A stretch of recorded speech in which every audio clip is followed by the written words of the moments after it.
I spent 10 days in a coma after a terrible fall down the stairs. When I finally opened my eyes in the hospital, the chair beside my bed was empty. My son was gone. All he left was a crumpled note on the nightstand. Dad, I sold the house. You're nothing but a burden. Figure it out yourself. Don't call me. I broke down, feeling my whole world collapse. Then 3 slow knocks came at the door. A man in an expensive suit walked in and said, "Perhaps your son isn't very smart." I froze when I realized who he was. The first thing that reached me when I came back to consciousness was the smell. Sharp antiseptic cutting through, something colder, industrial bleach. The kind that doesn't merely clean a surface, but scours away every trace of warmth it ever held. It caught in the back of my throat before my mind had even located itself, before the basic fact that I was still breathing had managed to register. The ceiling above me was white. Not the forgiving kind, a hard fluorescent white that laid everything bare. 2 long bulbs ran overhead, throwing off that low, relentless hum that works its way into your skull if you let it settle there. I made a point not to let it settle. Welcome to Honor Revenge Stories, where the truth, no matter how long it takes, always finds its way to the surface. If a story like this one speaks to you, tap subscribe, so the next one reaches you without you having to go looking for it. Before we go any further, drop a line in the comments and tell me if you had spent a lifetime in the wrong identity, never knowing who you truly were. What do you think would be the hardest part of finally coming home? I genuinely like to know what you think. One note before we begin: some elements of this story have been shaped for the purpose of audio storytelling, and any resemblance to specific real individuals or events is coincidental. It is the truth at the heart of it that matters. Everything hurt in ways I couldn't fully catalog. My chest ached with every breath. My left leg pulsed with pain from the hip all the way down to the heel. When I went to raise my right hand, something resisted an IV line anchored to my wrist with white medical tape already lifting at the corners. The monitor next to me kept its slow mechanical counts indifferent as a metronome registering a heartbeat that meant nothing to it. I turned my head. Over in the corner sat one of those hard plastic visitor chairs, the kind whose metal legs scrape against linoleum whenever someone drags them across the floor, angled just so, close enough to the bed that whoever sat in it could keep watch over whoever lay in it. Nobody was sitting in it. A different kind of tightening moved through my chest. Nothing to do with broken ribs or the drip running into my arm. I told myself there was an explanation. Kyle was down the hall somewhere grabbing coffee, catching the doctor before rounds sorting through the insurance paperwork. That was exactly the kind of thing Kyle would do. Methodical, on top of it. I'd shaped him that way, and I'd carried that as a point of pride. But underneath the story, I was telling myself some older, quieter part of me had already reached its own conclusion. That chair had been cold for days. I lay there and let the past drift back in, not as a flood, but the way debris surfaces after a storm. One fragment at a time. The staircase at my building, my hand going for the railing. The way it failed me, not with any warning, not through gradual weakness, but all at once, like it had been holding its breath until that precise moment. The side of my skull meeting the concrete edge of a step. Then a sound like static filling every corner of the world. And then nothing at all. 10 days, the nurse would later tell me. 10 days between that nothing and this ceiling. For 30 years, I'd worked a warehouse on the north side of Charleston Freight and Freight out through summers that turned the loading dock into a griddle. That job left me with a bad shoulder, a right knee that locked up every morning, and $47,000 sitting untouched in a savings account, because I was always holding it back for when it was truly needed. Real emergencies, not manufactured ones. Kyle got everything I had left over. I'm not saying that for sympathy. It wasn't sacrifice as a statement, it was just what I understood fatherhood to mean. You clock the extra hours. You go without the things that aren't essential. When Kyle's acceptance letter came in, I sold my car and bought a used one, and let the freed up money find its way to him without explanation. His first apartment's deposit came out of a tin box I kept behind the spare towels. He never once asked where the money came from. I never needed him to ask. All I needed was for him to land on his feet. So I kept on rebuilding the story as I lay there watching that empty chair. He's worn out. He's kept vigil here all week and finally went to get some rest. He stepped away 5 minutes back. Any moment now, the door would open. Then I saw the paper on the bedside table, folded once left next to the plastic water pitcher. not placed with care, dropped there the way you drop something once you're through with it. It was wrinkled, the kind of wrinkle that comes from being folded into a pocket and forgotten. I knew whose hand had written it before I touched it. Kyle always bore down too hard with a pen. His third-grade teacher had said something about that once years ago, and I'd buried the memory until right then when it came back with a sharpness that startled me. I used to ride him about it when he was little. "You're not carving a monument, buddy. It's just a grocery list." My hand was unsteady as I picked it up. The IV pulled at my wrist. I didn't feel it. I opened the page the way you open something when part of you already knows, but the other part needs the proof in front of its eyes. My heart was slamming. The machine registered it. 3 sentences? That was the sum of it. Dad, I already sold the house. You're nothing but a burden. Figure it out yourself. Don't call me. I went through it once, then again. A third time. The words kept refusing to stick. They skated off my understanding the way water runs off glass, as if my mind had decided it simply would not absorb them. Nothing but a burden. 30 years. 6 years of carrying 2 jobs when the margins got tight. The car I traded away. The tin box behind the spare towels. His graduation day when I stood out in that crowd wearing a sport coat, I'd pressed twice because I wanted to look like I'd made an effort, like I was someone worth waving at. And I had genuinely believed I had stood there, and actually believed that it was all tending towards something. That boy in the cap and gown, scanning the crowd, until he found me breaking into that grin that folded his eyes the same way his mother's always did. Nothing but a burden. What came out of me wasn't composed. It wasn't the measured sorrow of a man who knows how to hold himself together. It was ragged and unguarded, and it moved through me like a current, and the monitor beside me accelerated its beeping as though it had caught the panic I couldn't contain. The door opened. "Mr. Braddock." A woman's voice, even professionally warm, carrying the quiet steadiness of someone who walks into rooms like this one all day long. Middle-aged, wearing blue scrubs, a badge on her chest that said Vera RN. She looked at me once and skipped the standard question about pain.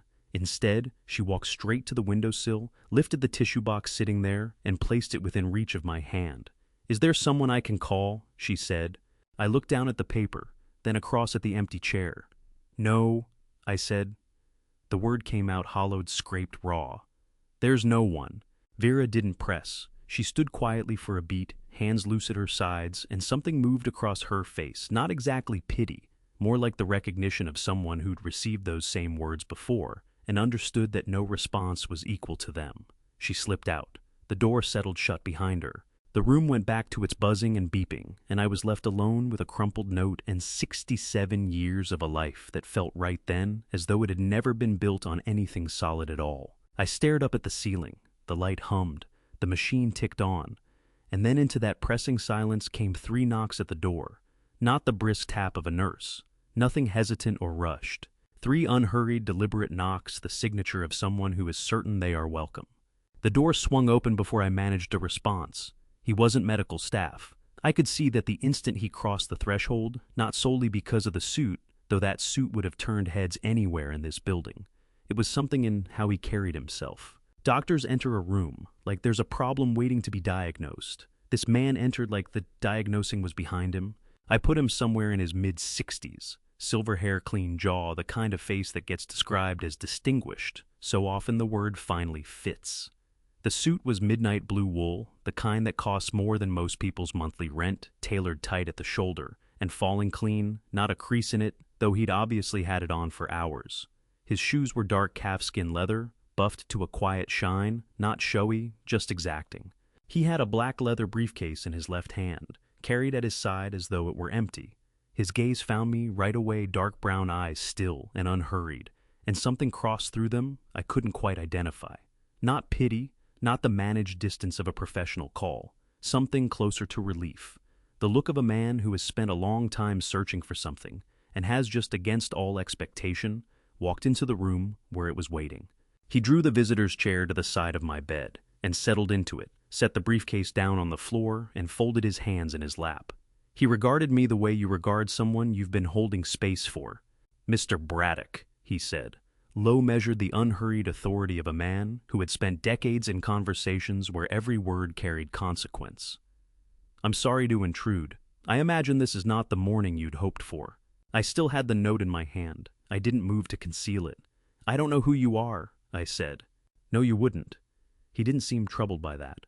My name is Alton Wycliffe. I'm an attorney and the chief administrator of a private estate based here in Charleston. He paused just a beat, just enough to let what came next carry its full weight. I've been looking for you for a very long time, Mr. Braddock. I stared at him. Looking for me? I'm a retired warehouse worker from North Charleston, I said. My voice came out flat, worn down to nothing. I don't have a will worth reading. I don't own property anymore, apparently. I glanced down at the note still in my hand. There's nothing here to find. Alton Wycliffe looked at the note as well. Something moved through his expression, not surprise. More like a cold anger being held on a very short leash. Perhaps your son isn't very smart, he said. Is he? I blinked. The words were delivered so evenly, so, without ornamentation the way you'd remark on the weather. And yet they struck me square in the chest, a stone dropped into still water rings, spreading outward in every direction. You don't know my son, I said. No, Alton agreed. But I know what he just did, and I know what he doesn't know. He held my gaze without wavering. Those two things are about to matter a great deal. I should have shown him the door. I should have hit the call button and asked Vera to come back. Instead, I found my eyes drifting to his hands still folded calmly in his lap. No restless movement, no telling signs. This man, I thought, has navigated difficult conversations many times before. He is not frightened by what he's about to say. What do you want? I asked. To tell you the truth, Alton said. All of it. It will take some time, and some of it is going to be hard to sit with. He paused. But I believe Mr. Braddock. I believe you've earned the right to hear it, far more than you've earned what happened to you this morning. Something in the way he said it, not theatrical, not performing concern, just putting it out there as a plain and self-evident fact, made the back of my eyes sting in a way the fluorescent lights had nothing to do with. Before I go any further, Alton continued, I need to ask you something. His gaze dropped briefly to my right wrist. That bracelet you have on, the silver one.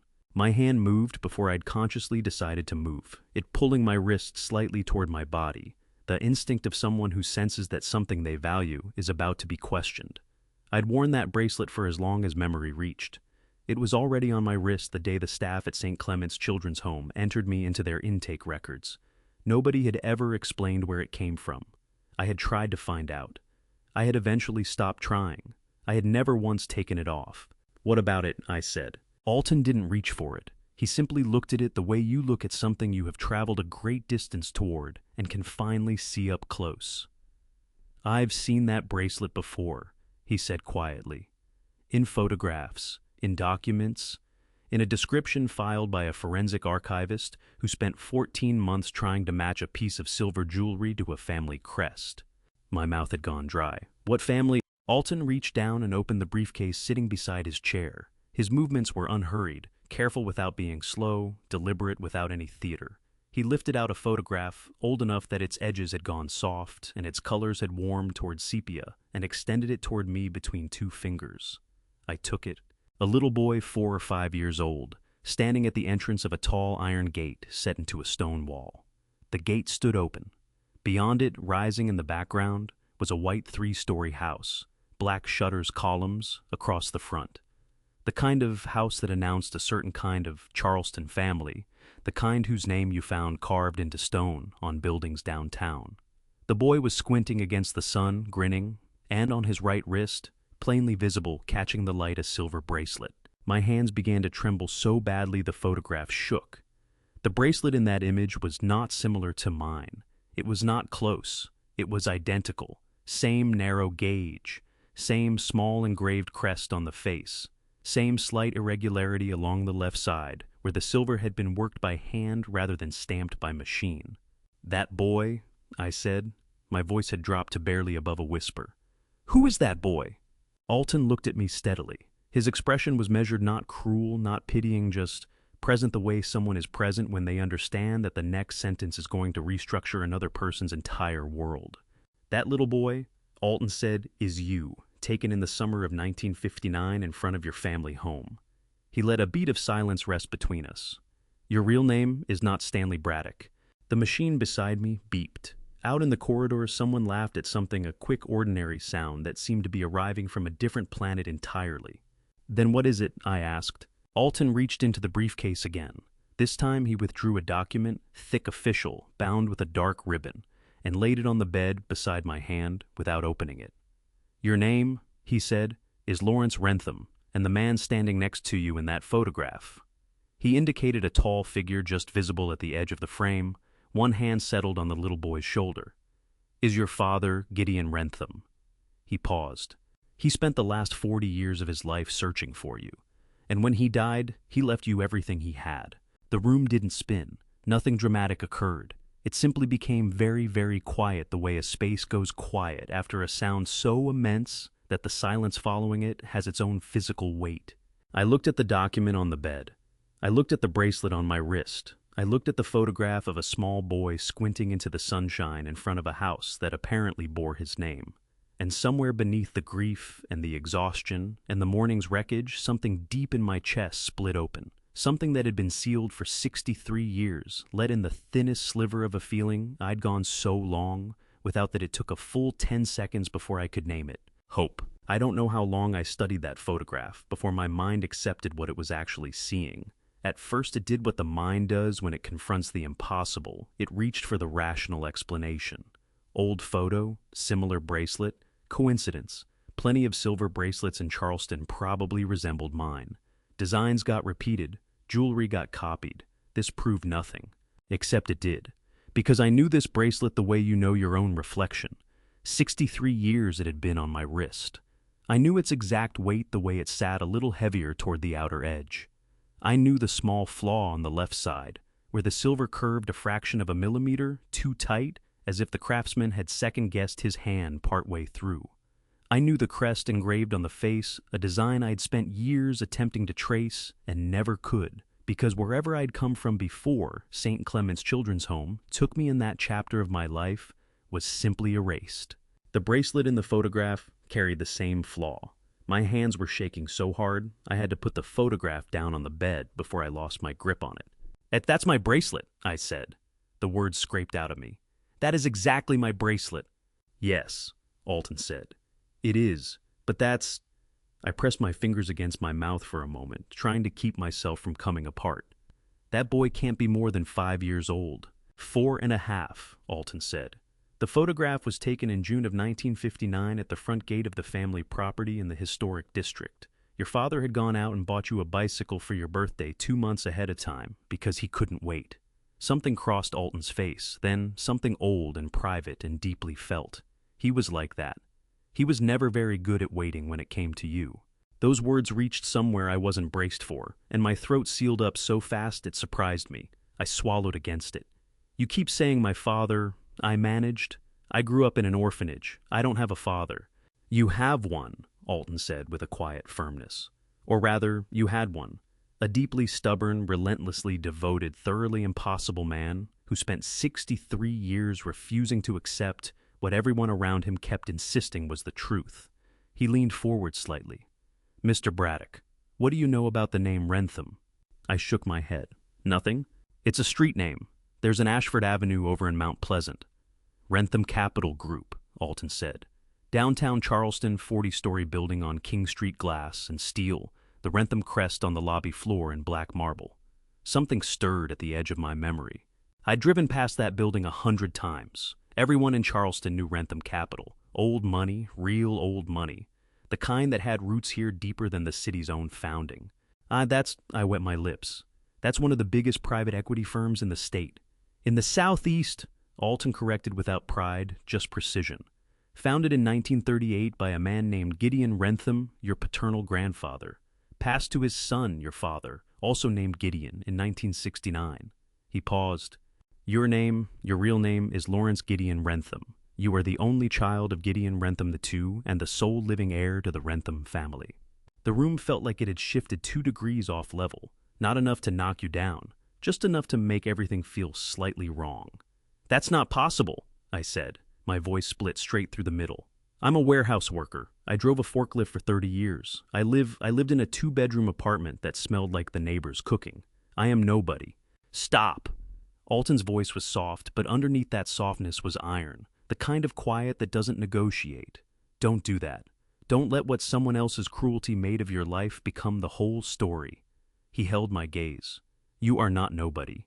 You never have been.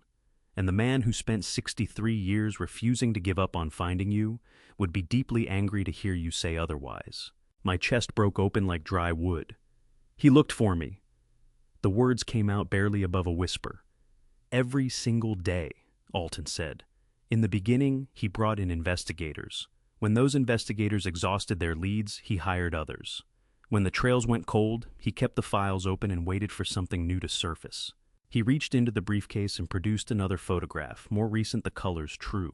A man in his late 70s, seated behind a wide mahogany desk, silver-haired, straight-backed, wearing the expression of someone who had long since made peace with carrying a very heavy thing.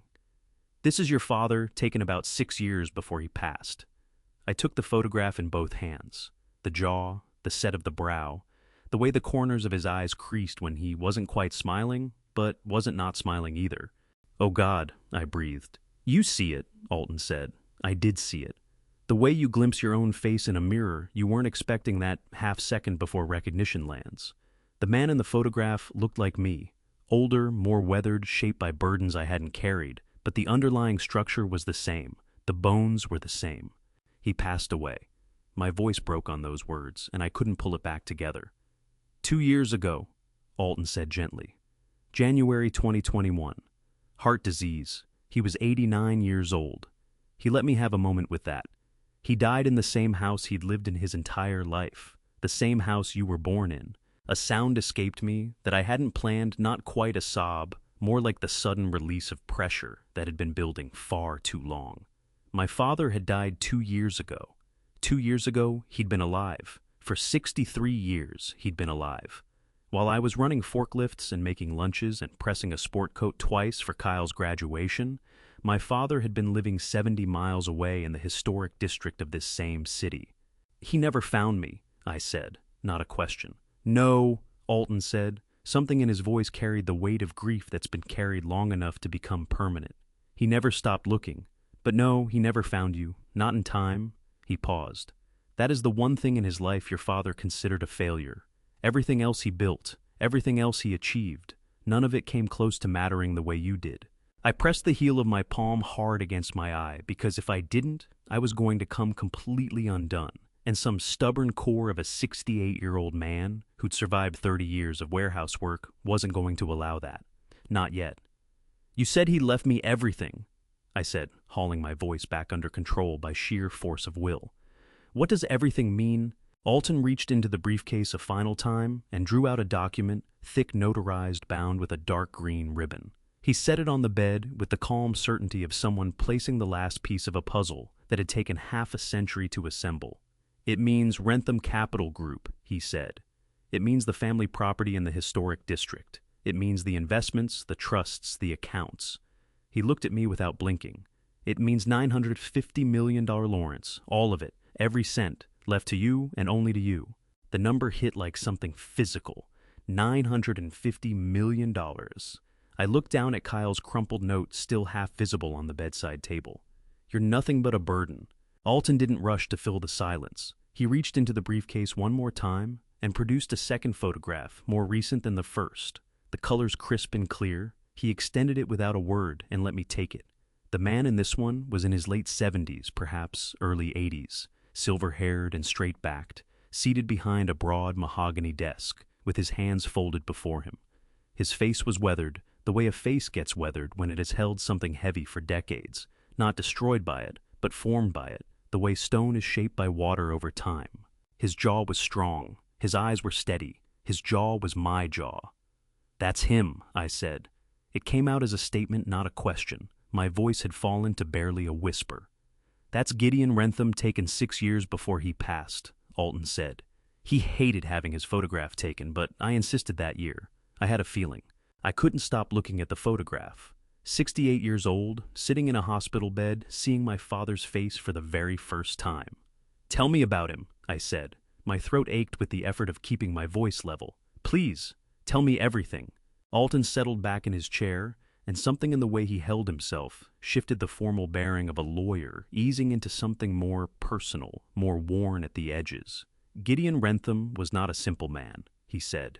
He was demanding, exacting, and he had very little tolerance for people who treated important things casually. But he loved with exactly the same intensity he brought to everything else he did, completely, without reservation, without a single exit strategy. Alton paused. Your mother, Eleanor, was a school teacher from Beaufort. He proposed 3 weeks after they met. His father nearly had a heart attack. Despite the burning behind my eyes, something loosened in my chest. 3 weeks. He said he'd never understood the logic of waiting on something he was already certain about. Alton's expression softened fractionally. You were born in September of 1955. Your mother had a difficult delivery, and afterward the doctors told him there would be no more children. He said once that during those hours he had been more frightened than at any point in his life, and that, when it was finally over and you were both safe, something inside him settled permanently, like a compass that had found its north. His voice quieted. You were everything to him. The whole of it. My chest broke open so quietly I almost didn't register it. She passed when I was 2, I said. My mother. Yes, an illness that moved quickly. He was devastated, but he had you, and so he kept going. Alton held my gaze. He raised you himself. He read to you every night. He took you to every evening concert at the park that summer, even the late ones on weeknights, even when he had 7 a.m., board meetings the following morning. You'd fall asleep on the drive home, and he'd carry you up to bed rather than wake you. He paused. He told me that story more than once. A tear slid down my face before I could catch it. I didn't bother chasing it. And then, August of 1960, I said quietly. Alton's expression tightened. Her name was Norma Selby. She'd worked for the family for 11 years. Your nanny from birth. Your father trusted her without question. His jaw set. One afternoon, while he was in a board meeting, she took you from the house, told the rest of the staff she was taking you to the park. You never came back. I pressed my hand flat against my sternum, trying to hold in place something that felt like it was pulling loose. He called the police that same hour, Alton continued. The investigation was extensive. The Wrentham name carried significant weight in Charleston, but Norma had been careful. All cash. The forwarding address she'd left turned out to be a vacant lot. Within 3 days, every lead had dried up. Alton let the silence sit for a moment. The people closest to your father, his lawyers, his friends, all urged him toward the same conclusion. Accept the most likely outcome. Begin planning the estate for succession.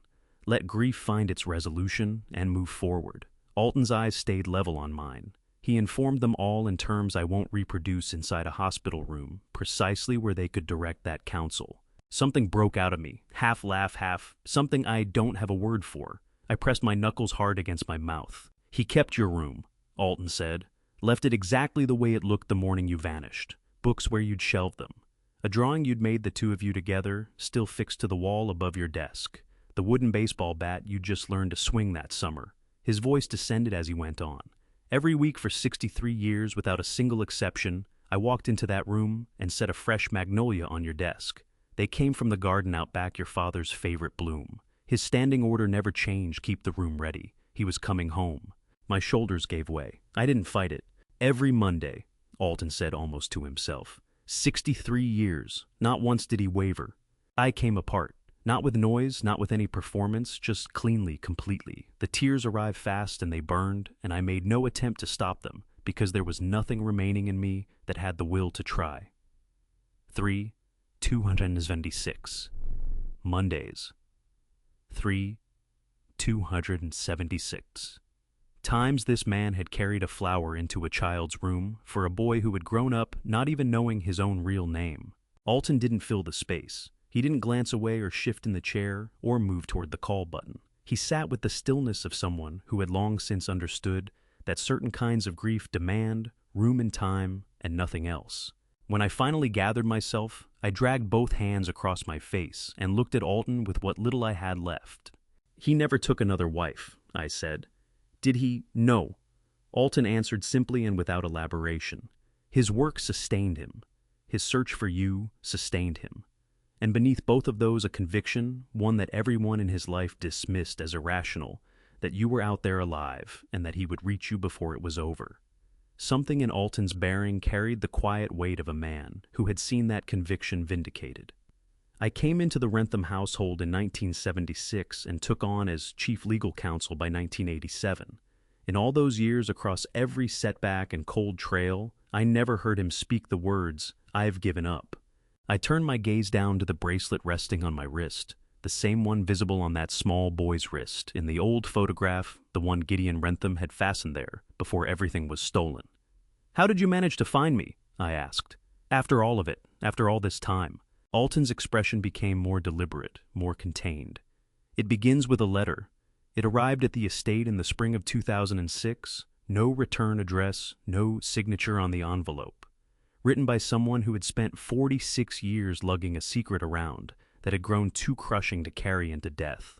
My breath stopped. "Who wrote it?" "Norma Selby." Alton's voice was even and unhurried.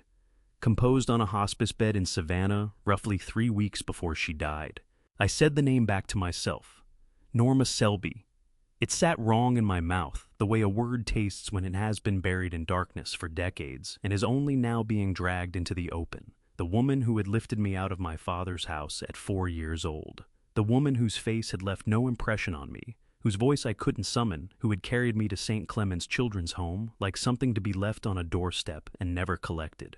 "She wrote to you," I said. "Spring of 2006. Alton confirmed it. Savannah postmark, no return address, 2 handwritten pages opening with the sentence, "I don't expect forgiveness. I only want to tell the truth before I can anymore." My back teeth pressed together. What did the letter say? A full confession. Something cold moved beneath the surface of Alton's measured tone. "She acknowledged taking you from the house. She identified St. Clement's by name, the home in North Charleston, where she'd registered you under a false identity. Stanley Braddock." A brief pause. "She wrote that she'd composed that letter in her head for 40 years. That she'd stopped herself every time because the fear of consequences was greater than the weight of what she'd done. But dying has a way of rearranging a person's priorities." "Did she explain why she did it?" My voice came out harder than I'd intended. "What possessed her to take a child from his father?" Alton nodded slowly. "Money. She was paid by a party with a calculated interest in destabilizing the Rentham estate at a moment when Gideon had no named heir. We were never able to pin down who that party was. Norma didn't have a real name for him, only what she'd been handed in cash and a phone number that had been dead for 30 years by the time I tried to run it down." He met my eyes directly. "She wrote that she'd passed every subsequent year persuading herself she'd done you a kindness, that you'd landed somewhere better, that a decent family had taken you in." His expression tightened by a degree. "She had clearly never looked into it." Bitterness flared in my chest, sudden and sharp. I ground my back teeth together and held still until it receded. "So, the letter gave you a thread," I said, "but you still couldn't locate me from that alone." "The letter gave me a place to begin," Alton said. "St. Clement's Children's Home, North Charleston, August 1960. A boy who'd been entered into their records as Stanley Braddock." He drew a measured breath. "But St. Clement's had shut its doors in 1979.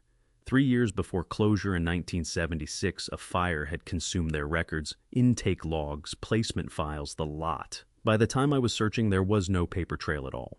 "Then how—" "8 years," Alton said. 8 years of locating former staff, people who had worked at St. Clement's anywhere between 1960 and 1976. Most had scattered, a number had died. Those who were still reachable remembered fragments at best. After 5 decades, one child's face blends into another." He leaned forward slightly, and something sharpened behind his eyes, the look of someone who has arrived at the single detail that changed everything. "In 2014, I tracked down a woman named Agatha Crane, 89 years old, residing in a care facility outside of Columbia. She'd served as a junior intake coordinator at St. Clement's from 1958 to 1969. I held very still. "She remembered an intake from the summer of 1960, Alton went on. "Not the child's face, she was candid about that, but she remembered something that had stuck with her as peculiar. The woman delivering the boy, nervous, well-dressed, middle-aged, had pressed one instruction on the staff above everything else." He looked at me squarely. "Don't take the bracelet off him. Whatever else happens, leave the bracelet." The air emptied out of my chest. Agatha had held on to that detail for 50-odd years. Alton said, "Because children arrived at that home with practically nothing. A piece of silver jewelry was remarkable on its own. the insistence that it stay on that made it unforgettable. He let his gaze drop briefly to my wrist. With that, I could reframe the search entirely. A man somewhere in his late 50s or early 60s background, rooted in or near North Charleston, wearing a silver bracelet engraved with a distinctive crest. He paused. Even so, it took 3 more years. Then, in February of this year, your name came up in the Harborview Medical Center System Emergency Admission Head Trauma next of kin on file as Kyle Braddock. His eyes didn't leave mine. I got in my car that same night and drove to the hospital. I could make out the bracelet through the ICU window. I found a spot in the parking lot, and I waited for you to open your eyes. I exhaled long and ragged, the breath of someone who hadn't known how much they'd been holding. She couldn't bring herself to remove it, I said, voice rough. Norma! She stripped everything else away, and she couldn't take the bracelet. No, Alton said. She couldn't. He held my gaze with a quiet, absolute steadiness. And that single fact is the reason you are in this room with me right now. I pressed my fingertips against my eyes for a moment, steadying myself against what I was feeling. When I dropped my hand, Alton was watching me. The way a person watches someone when they know the next thing they have to say will hit differently than everything that preceded it. There is one more thing, he said. The warmth that had settled over the last hour drained out of his voice, replaced by something more deliberate and more careful. It concerns Kyle, something I haven't yet brought up. He lifted the briefcase onto his knee and rested his hands on the latch. I need you to be prepared, Lawrence, because what I'm going to show you isn't the picture of a son who acted out of panic. It is evidence of something that was premeditated. My stomach fell away beneath me. Show me, I said. Alton opened the briefcase with the calm, practiced efficiency of a man who had delivered hard truths for a long time and knew that rushing never softened them. He drew out a manila folder, thick, densely packed with documents, and laid it on the bedside table between us. On the front, written in careful black ink, were 2 words, Kyle Braddock. Money first, he said. He flipped the folder open and pushed a bank statement my way, a printout covered in the yellow highlighted rows, each transaction lined up by date. The moment I saw the account number, I knew it. That was my account. 20 years of double shifts and disciplined living had built that balance up to $47,000, and I'd never once dipped into it, always holding it back for something that genuinely deserved it. Your balance hit 0 on March 19th. Alton said that was 10 days back while you were still in the ICU, 7 separate withdrawals over the span of 5 days, each one size carefully small enough to slip under the bank's automatic fraud threshold, but collectively more than enough to gut the account before the week was out. The muscles in my jaw locked until my back teeth throbbed. Kyle pulled the money out through ATMs and direct branch transactions. Alton said, tracing each highlighted entry with his finger, 3 different locations scattered across Charleston, every one of them inside a 15-mile ring around Kyle's front door. He set the paper down and looked at me. I had a forensic accountant go through every line. The conclusion isn't in dispute. He took $47,000. I said, my voice flat as a stone, while I was in a coma. Yes, Alton said.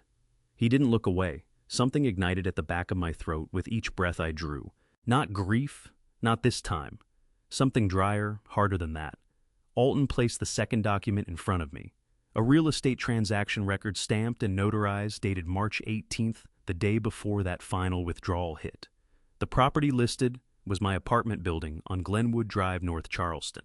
The sale price was $155,000, $70,000 under what the market would have paid. Seller Stanley Braddock with Kyle Braddock, acting under power of attorney. I sat there staring at those words. Power of attorney. The phrase came out of me slowly, like I was testing its weight. So, Kyle had the legal standing to sign away my home in my name. He claimed that authority. Yes, Alton said, an edge entering his voice. A power of attorney is a legal instrument. It gives one person the right to act on another's behalf across contracts, finances, major decisions. The person granting it has to sign, and that signature has to be witnessed and notarized. He drew another sheet from the folder, the POA itself, with what was supposed to be my signature at the bottom. Next to it was a forensic handwriting analysis, 3 pages. The final conclusion. 94% certainty the signature was not mine. He fabricated it, I said. Fabricated it, Alton confirmed. Constructed. The document got a notary to stamp it. We're still working out that part, and then used it to unload your property while you lay unconscious 2 floors from where we're sitting now. He paused. In South Carolina, forging a power of attorney is a felony offense. 5 years in prison, up to. Something tightened in the walls around me, and the buyer. I said, my gaze dropping back to the page. Serena Braddock.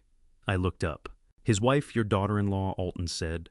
Kyle and Serena Braddock married 4 years. West Ashley. He let a moment sit between us. He sold your home directly to his own wife. And your savings funded the whole transaction.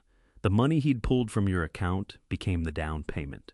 When you strip it down to the mechanism, he used your $47,000 to take possession of your $155,000 building, moved the title into Serena's name well below value, and left you waking up to nothing. Alton's tone held steady, but something behind his eyes told a different story. No home, no savings, no ground to stand on.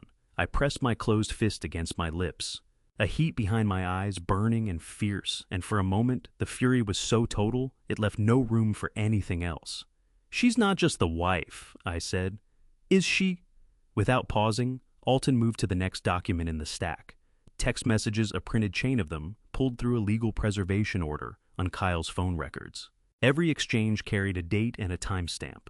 Serena Braddock is a paralegal, Alton said. She understands property law, estate documentation, financial instruments. He tapped the first exchange at the top of the page, dated 8 months prior November of last year. This is where it started. I leaned in and read, Serena, you should be paying closer attention to what your father-in-law actually has. Men who grind like that for that long, they always squirrel something away.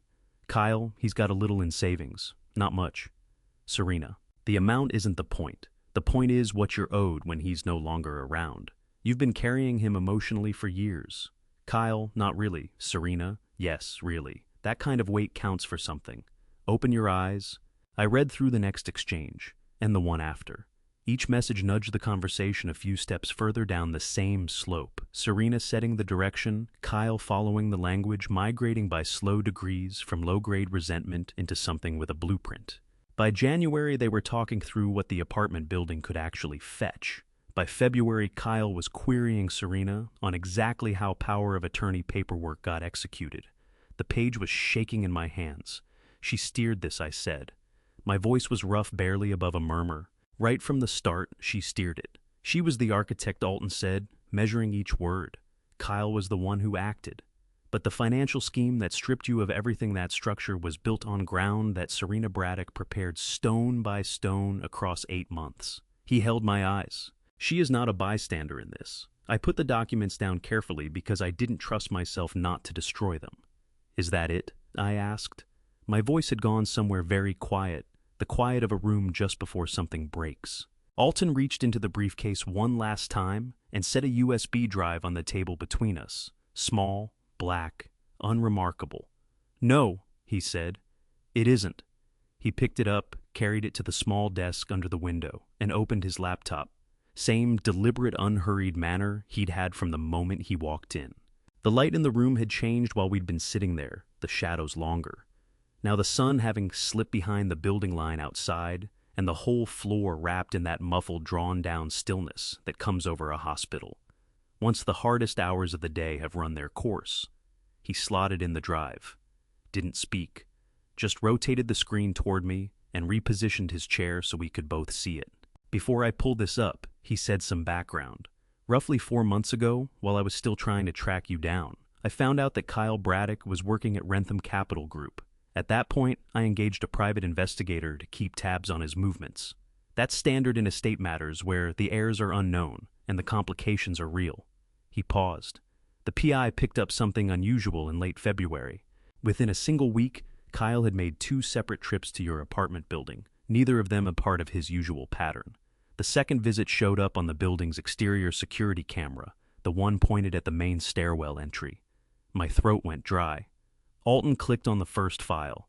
The picture was grainy the way mid-range building cameras always are, but workable, faces readable, body language clear enough. The timestamp burned in the lower corner, March 10th, 2023, 7:14 p.m. The camera looked down from above the second-floor landing, catching the first flight of stairs at an angle. Kyle came into frame from the left. Black zip-up jacket, dark jeans, a wool cap pulled low, a small backpack riding his shoulder. He walked with purpose fast enough that he wasn't loitering, deliberate enough that he knew the route. He reached the landing cast to glance up toward the camera without registering it, and then folded himself down beside the stairwell railing. "That railing," Alton said quietly, "is what runs along the right side of that first staircase, the one your hand finds every time you come up those stairs." I watched my son work the zipper on the front pocket of his backpack and pull out a screwdriver. What came next wasn't improvised. There was no hesitation, no fumbling. This was someone executing a plan they had already rehearsed in their head. He fit the screwdriver to the base bracket, the point where the upright post anchored into the concrete. He didn't back the screws all the way out, just enough that the bracket had a little give when he pressed it enough to make the railing appear completely untouched to anyone walking past, while ensuring it would fail the moment real weight was thrown against it. He rose, tested the railing once more with a short casual push, gave a small nod, zipped the pack, walked out of shot, start to finish. 4 minutes and 23 seconds. I became aware that my hands had locked around the bed rail, knuckles drained of color, gone white against the metal. I only noticed because the edge was starting to bite into my palm. "He knew," I said. The words scraped out of me hollow, like the inside of my chest had been scored clean. He knew about the vertigo. "You had told him more than once," Alton said. "Twice in the month before this. You'd asked him to come by and look at that railing, told him you'd felt it shifting, that it wasn't solid anymore. He said he'd handle it." Alton's voice was clipped, controlled in a way that made it sound almost dangerous. "He never handled it. He made certain it was worse." What moved through me wasn't fury anymore, not exactly. It had passed through fury into something else, something structural like a fault line shifting deep underground, silent, absolute, beyond stopping. "Show me the rest," I said. Alton clicked the second file. Same stairwell, different timestamp. March 13th, 2023, 6:47 p.m., 3 days after the first footage. And there I was, walking into frame. There is something deeply unsettlingly wrong about watching your own body move through a space you know will become the site of your undoing. On camera, I looked older than the version of myself I carried in my head. My movements were careful, the learned caution of years spent managing the vertigo. One hand trailing the wall weight, angled slightly inward, no hurry. I reached the bottom of the staircase and put my right hand out toward the railing. Alton stopped the footage there. "I won't make you sit through what happens next," he said. "You lived it." I was grateful. I remembered more than enough already. The way the railing simply left my hand, no warning, no give, just gone in an instant. The support I'd trusted with my full weight vanishing at the exact moment it had to hold. The world pitching sideways. The concrete edge of the step finding the side of my skull from the inside out. 10 days of nothing after that. "What does the law call it?" I asked. My voice held steadier than anything else about me. "What he did to that railing. What's the charge?" "In South Carolina, deliberately engineering dangerous conditions with knowledge of a particular victim's vulnerability and with documented financial motive can be prosecuted as reckless endangerment causing great bodily harm," Alton said. "Depending on how the full picture looks when a prosecutor sits down with it, the charge could climb as high as attempted murder." He held my gaze. "The footage combined with what I have left to show you makes that attempted murder argument considerably harder to dismiss." Something locked up in my chest so sharply it was almost physical. "There's more," I said. "There's more," Alton confirmed. He drew a thick manila envelope from the briefcase, a corporate logo pressed into the corner, the name of a national insurance carrier printed in dark blue, and set it down between us. "Kyle applied for a life insurance policy. The insured party was you. The named beneficiary was himself. He let that settle. The application was filed on February 25th, 16 days before he put a screwdriver to that railing bracket." The breath moved out of me in one long, deliberate exhale that I held onto for as long as I could, because what waited on the other side of it was something I wasn't ready to let into the room. "How much?" I asked. Alton opened the envelope and laid the policy document face up on the bed. $750, that's $1,000. The figure sat there on the page the way a verdict sits. $750,000. Kyle had decided that number was the value of my life and had gone through the full administrative process of making that calculation official 16 days before he ensured the railing would fail. "He needed my signature," I said. My voice had gone quiet. To open a policy on my life, the insured has to sign the application. I never put my name to anything like this. No, Alton said. You didn't. He reached into the folder and produced a second document, the signature page of the insurance application, with a tidy line at the bottom above the words "Signature of Insured." This is what was submitted to the carrier in your name. He placed it next to a third sheet.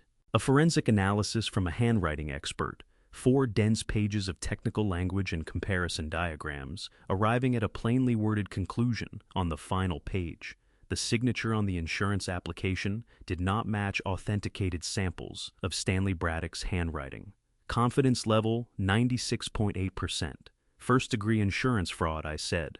First-degree insurance fraud in South Carolina carries up to 10 years, Alton said. Add the forged power of attorney, and Kyle is looking at multiple felony counts before we've even opened the question of the staircase. He paused. But I want you to understand something, Lawrence. Taken separately, each of these acts is grave. Taken together, they compose a pattern, and patterns are what prosecutors use to establish intent. I stared at the signature that wasn't mine. Someone had sat down with samples of my handwriting and studied it, learned the way. I shaped my letters, practiced it until they could reproduce it well enough to pass a surface inspection. The cold deliberateness of that made something rise along the back of my neck. He sat somewhere and practiced forging my name, I said.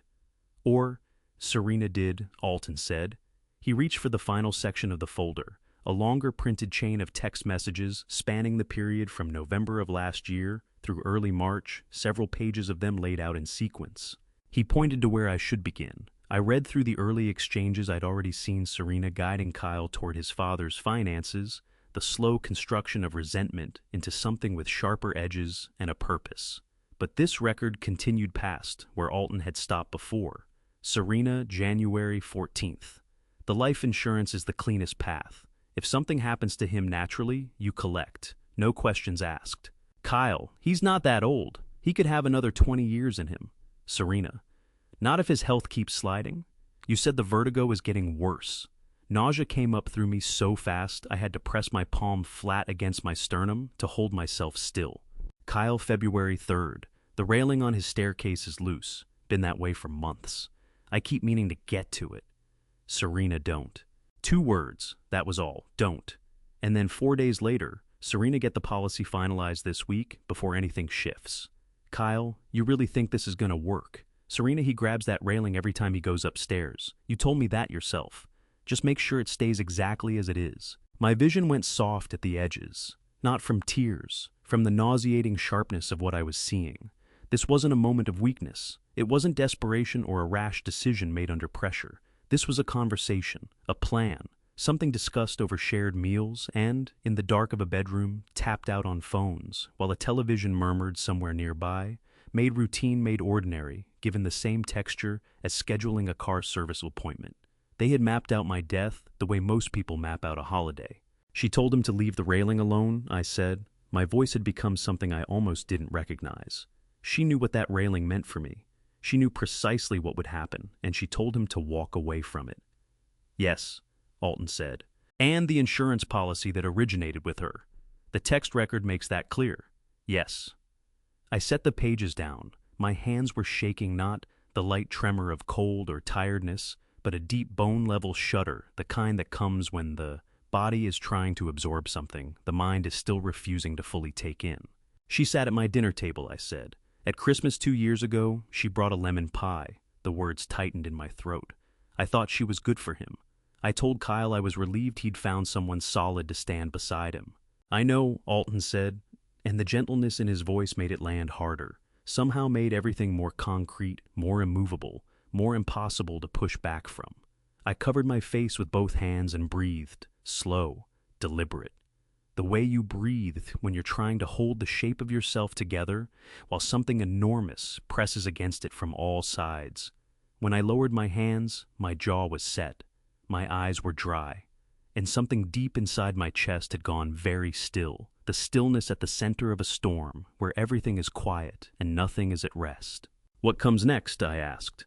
I can have everything on this table in front of a Charleston PD detective within the hour, Alton said. Kyle would be in custody by tonight. Serena most likely within 48 hours, depending on how quickly the warrants come through. He held my gaze. That is one path. What's the other one? Alton looked at me without blinking. Kyle works at Rentham Capital Group. He has been there for 6 years, drawing a salary from your family's company, sitting in rooms that bear your father's name, with no idea about any of it. He paused. You are the legal owner of that company. You have the right to walk through those doors as its rightful head. And if you choose to do that before the police are brought in front of every executive, every employee, everyone who has watched Kyle Braddock build a career on borrowed ground, then Kyle doesn't simply face criminal charges. Alton's voice was measured, but the look in his eyes was precise. He faces the total and public demolition of everything he believed he'd built with no cover left and no version of events to hide behind. The picture assembled itself in my mind, unbidden Kyle, in that building, at ease unsuspecting, and then the doors opening. From a legal standpoint, Alton went on presenting the evidence in that environment in front of credible witnesses, board members, potentially press, actually fortifies the criminal case. It produces a documented public record of how he responds. Prosecutors value that. He held my gaze. This is not justice, Lawrence. It is the more effective legal strategy.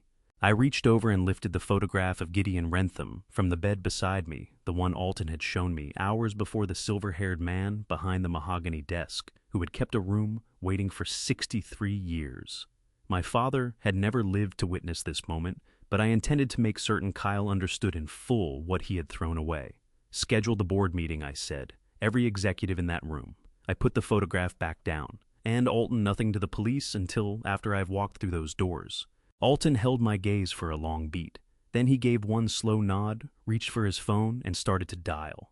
I walked out of Harborview Medical Center on a Tuesday morning in the same clothes I'd worn going in. A nurse named Vera, the same one who had pressed tissues into my hands on the worst morning I could remember, had laundered and folded them while I was in the ICU.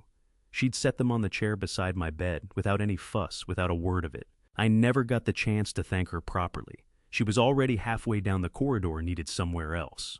The morning air found my face the instant the automatic doors parted, and I went still for just a moment on the concrete apron outside, just to let it.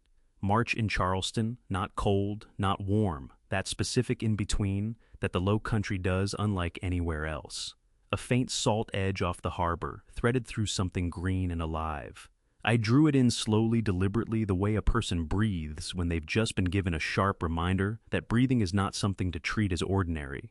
Alton was standing beside a black sedan at the curb. He pulled the rear door open without ceremony.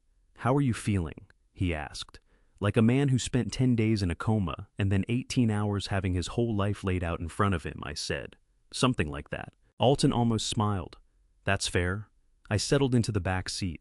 The leather held the warmth of the interior, the car carrying a smell of cedar and something faintly clean.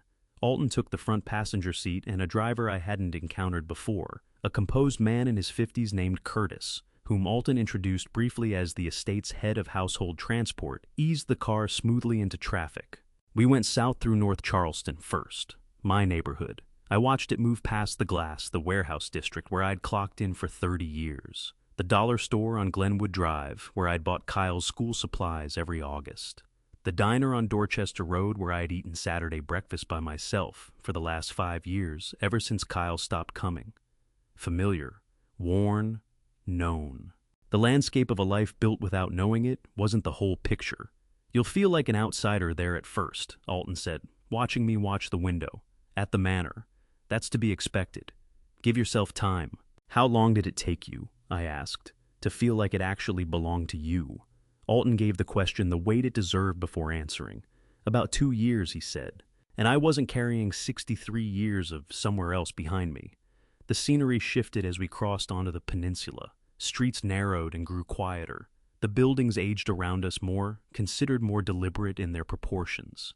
The trees broader. Live oaks hung with Spanish moss that drifted in the March air like something slow-breathing and ancient. Historic District Charleston, a stretch of the city I'd driven through 100 times without ever stopping, always carrying some vague, unexamined sense that it wasn't the kind of place that had anything to do with me. Curtis turned onto a private lane I'd never registered before, tucked between 2 tall garden walls. Easy to miss. No signage, He slowed as a pair of tall iron gates came into view, black ornate, the ironwork woven into a repeating pattern of leaves, with what I now understood was the Wrentham crest at the center of each panel. A brass plate on the right pillar read simply, Wrentham Manor Est, 1887. The gates drew back as we pulled close. Electronic Alton said, reading my look, "Your father had them automated in the 90s. He said operating the manual chain was beneath a man of his years." A pause. He was 58 at the time. The lane inside the gates ran between two rows of mature live oaks, their canopies arching inward above us to form a long, living corridor of green and gray. Afternoon light sifted down through the gaps and broken shifting patterns across the dark asphalt. The house came into view at the end of the lane. My breath stopped. I'd passed Wrentham Capital Group on King Street often enough to understand the family had means. But understanding that a family has money and actually seeing where they lived, those are two different experiences entirely. The manor rose 3 stories, white-painted brick, black shutters flanking each window, a broad front portico held up by 4 fluted columns that had been standing longer than my grandparents had drawn breath. The proportions carried everything that word historic is supposed to mean, not showy, not reaching for effect, just built by people who expected the thing to outlast them by several generations, and had constructed it with exactly that in mind. A formal garden spread across the front, centered on a circular drive, and a marble fountain running steadily, the water catching the late morning light in small, bright fragments. Curtis brought the car to rest at the foot of the front steps. When I got out, I found 8 people arranged in 2 rows flanking the entrance, 4 to a side, dressed in neat dark uniforms, standing with the quiet, self-possessed attention of people who understood their work to matter.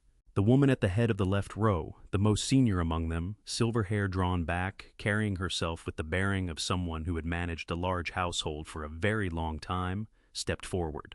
"Welcome home, Mr. Wrentham," she said. Her name, Alton told me quietly, was Mrs. Rowena Hull, head of household for 22 years. "We've been waiting a long time for this day." Something tightened in my throat without warning. I had to swallow hard twice before I could get a word out. "Thank you," I said. "I mean that more than I can tell you." Alton guided me up the stone steps and through the front door, wide dark-stained wood, the brass fittings polished to a mirror, finished into the entrance hall. The first thing I registered was the floor, a black and silver mosaic of geometric marble worn smooth through the center by decades of passing feet. The second was the ceiling-high plasterwork cornice tracing the perimeter, a chandelier suspended at the center, unlit. At this hour its crystal drops catching daylight from the windows on either side and scattering it in small drifting points across the walls. The third thing was the photographs. They ran the length of both walls in dark wooden frames, arranged in chronological order from the front door toward the back. A visual record of the Wrentham family across more than a century.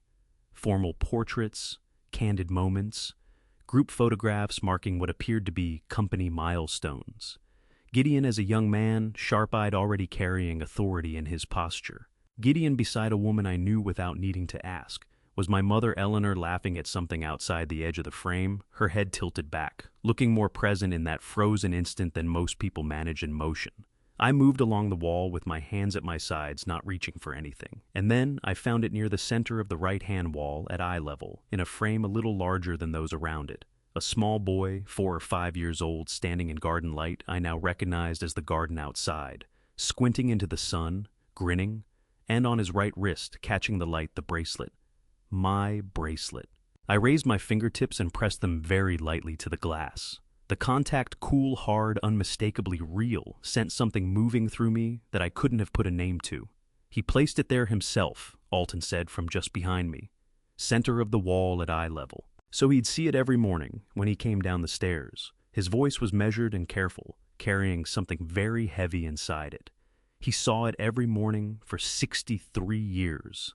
Lawrence." My eyes burned fierce and sudden, and I pressed back hard against it. "Take me upstairs," I said. The words came out rougher than I'd meant them to.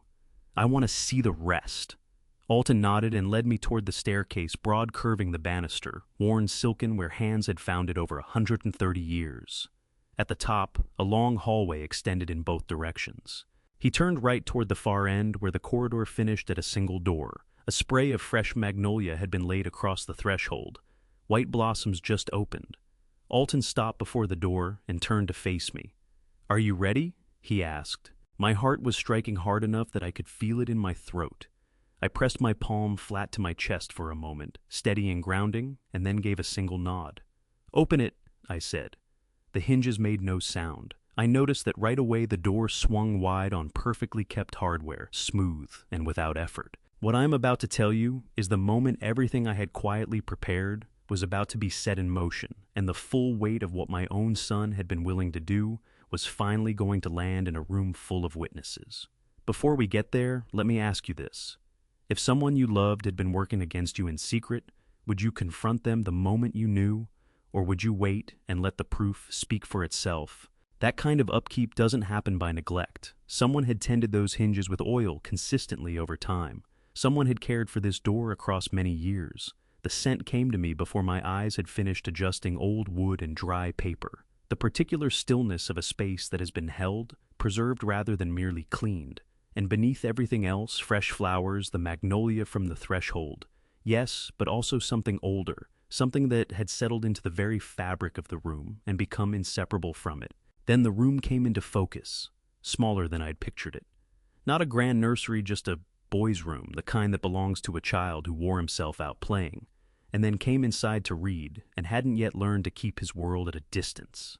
A single bed along the left wall made up neatly with a forest green coverlet that had faded slightly along the edges from years of light. A wooden bookshelf running floor to ceiling, on the right dense with children's books, their spines sun-softened and cracked titles I couldn't make out from where I stood, but that I sensed somehow had been read until they came apart. A small desk below the window, its surface bare except for a pencil cup, a spelling primer, and set precisely at the desk's center, a single white magnolia blossom in a small glass of water, fully open, entirely fresh. And above the desk, fixed to the wall with yellowed tape that had been carefully reapplied at the edges to keep it from slipping a crayon drawing on white paper, two figures, one tall, one small, standing side by side before a house with 4 windows and a sun in the upper corner. Beneath them, in the large uneven script of a child who had only recently learned to form letters, "Me and Daddy." My legs went weak so quickly I had to catch the doorframe with one hand just to stay standing. "Come in," Alton said quietly. "It's yours." I crossed the threshold the way a person enters somewhere sacred, and I suppose that's exactly what it was. My shoes made no sound on the wooden floor. I moved to the desk and stood before it, before the drawing, before those 2 crayon figures, the tall one and the small one. And I understood something that didn't pass through thought at all, but went straight to a layer of me that was deeper and older than reasoning. The small figure was me. These were my hands that had driven those crayons across that paper, my voice that had said to someone, to Gideon, to my father, "Daddy, look what I made." And he had held onto it for 63 years. Through everything he had kept it on this wall. "The flowers," I said. The words barely cleared a whisper. "You put one in here every week." "Every Monday morning," Alton said. He was standing just inside the doorway, hands folded, his voice very deliberate. "Your father's instructions were to keep the room ready to maintain it, as though you might come through that door on any given day." He paused. I took ready to mean alive. A room with fresh flowers is alive. A room without them is a museum. I turned to face him. My eyes were burning too fiercely to pretend otherwise. "How many?" I asked. "How many times did you carry flowers into this room?" 3 to 276, Alton said. "Mondays aside from a small number of weeks when illness or travel made it impossible, which I made up the following week." He held my gaze with the steadiness of someone who had long since come to terms with what he was carrying. I never missed a month. The sob that came out of me rose from somewhere I hadn't known, was in me below. Grief, below loss, below even the fury of the morning and the weight of everything the afternoon had revealed. It came from the place inside every grown person where the child still lives. The place that had spent 63 years not knowing there was a father who kept a light on, who tended a room, who pressed a drawing to a wall, and never once gave up believing. I put both palms over my face and let it move through me. I couldn't have held it back, and I had no wish to. Alton gave me the full space of it, didn't flinch, didn't shift, didn't fill the quiet with anything that would have reduced it. When I finally brought my hands down, my face was wet and my chest ached with something that wasn't only pain. I drew out the desk chair and sat in the chair that had once been mine at the desk, where I had once practiced letters and drawn pictures of myself and my father, and I looked at Alton. "Sit down," I said. "Please." He crossed the room and took a seat on the edge of the bed I had slept in before the world came apart, and watched me with the quiet attention of a man who understood that whatever came next out of my mouth was going to matter. "You said last night that what Kyle did was planned?" I said. "Not panic, not desperation. Planned." I held his gaze. "I need you to tell me all of it now. Not the bank records, not the insurance. I need to know what Kyle knew about who I am and about this family, about this house." My voice tightened at its edges because a man who panics abandons his father in a hospital bed. A man who plans something takes out an insurance policy first. I leaned forward. "So tell me, when did he find out?" Alton's expression changed. The gentleness of the last little while receded, replaced by something more guarded, more sober. "That he said is the piece of this story that reshapes everything you think you understand about what he did." He reached into the inside pocket of his jacket and drew out a single folded sheet, a timeline I realized printed and annotated in Alton's careful hand. "Kyle Braddock discovered your true identity," Alton said, "in January of 2021, 2 years and 3 months ago." He set the sheet on the desk in front of me, and from that day forward, every choice he made was organized around a single question. He looked at me steadily. "How do I make sure my father never finds out?" The room seemed to press in around me, the ceiling lower, the walls nearer the faded crayon drawing on the wall, suddenly the most vivid thing I could see. "He knew," I said. The words fell like stones into still water. He knew exactly who I was.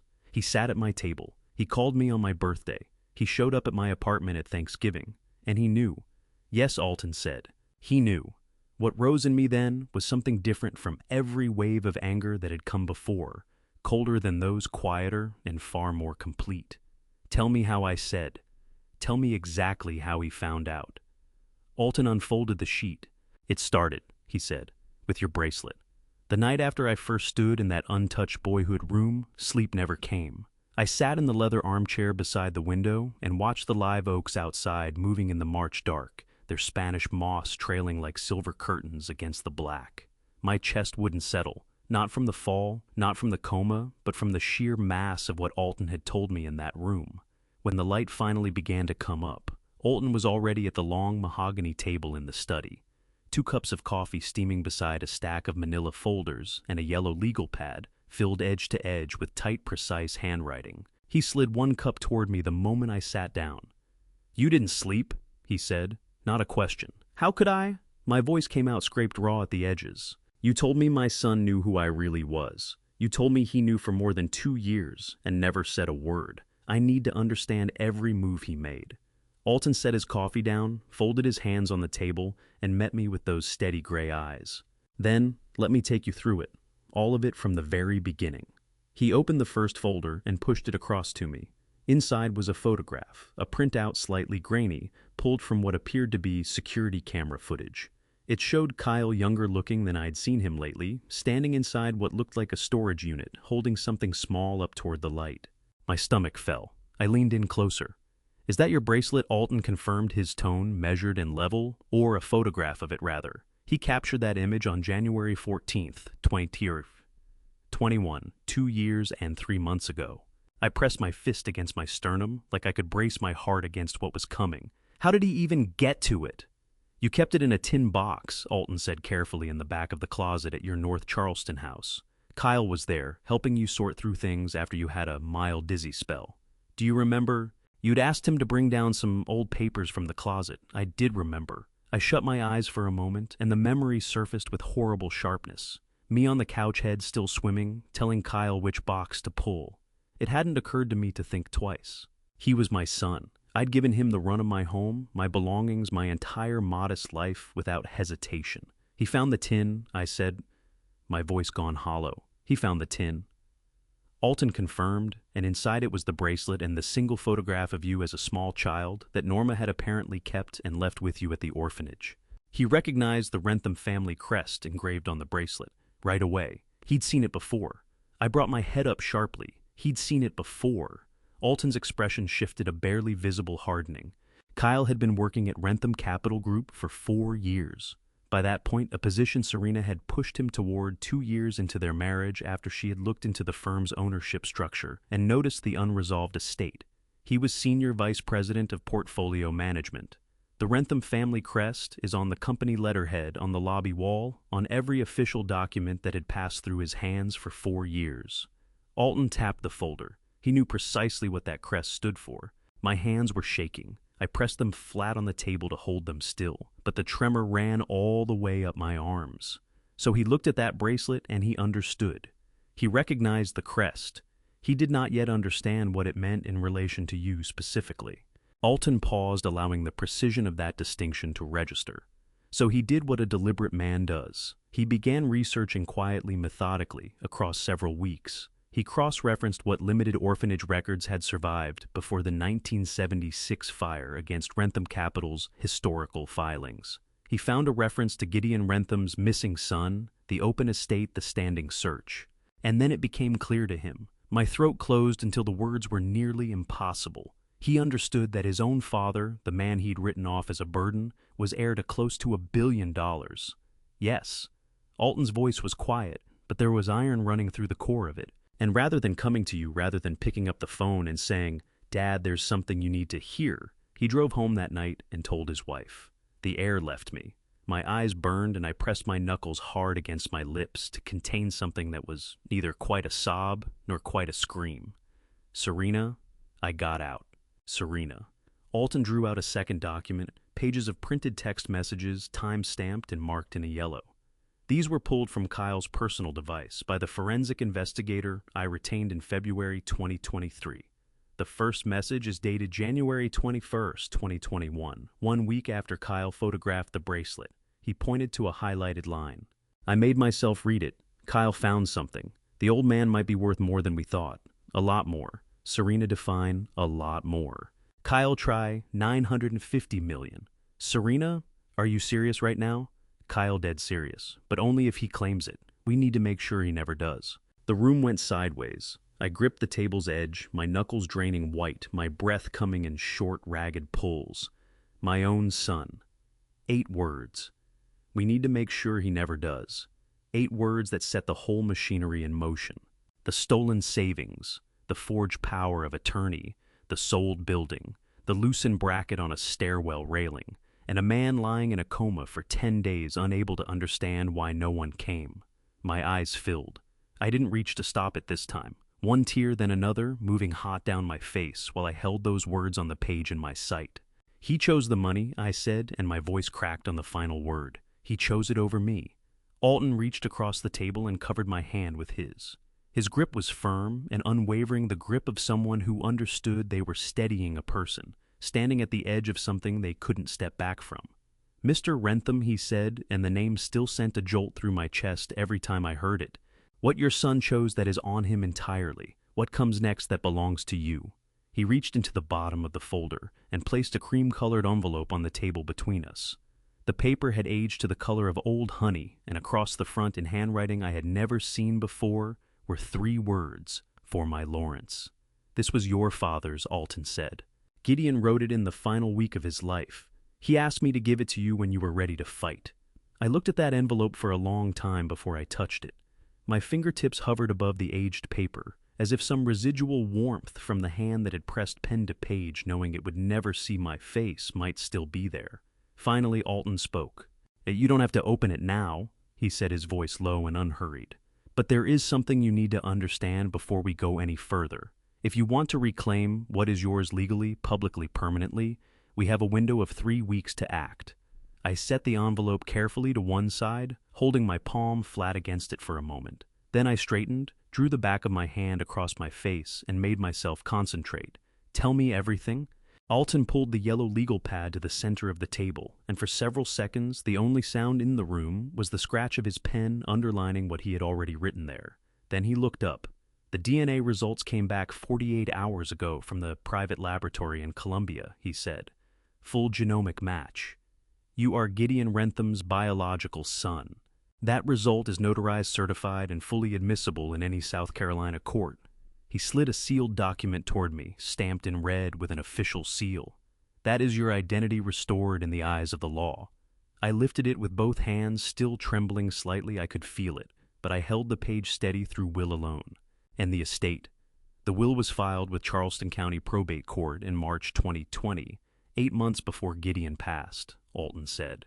It names in the language of the document itself, my biological son, Lawrence Gideon Rentham, as sole heir to all personal assets, real property, and controlling interest in Rentham Capital Group. The DNA confirmation triggers the immediate activation of the estate transfer. He paused, letting that weight settle before continuing.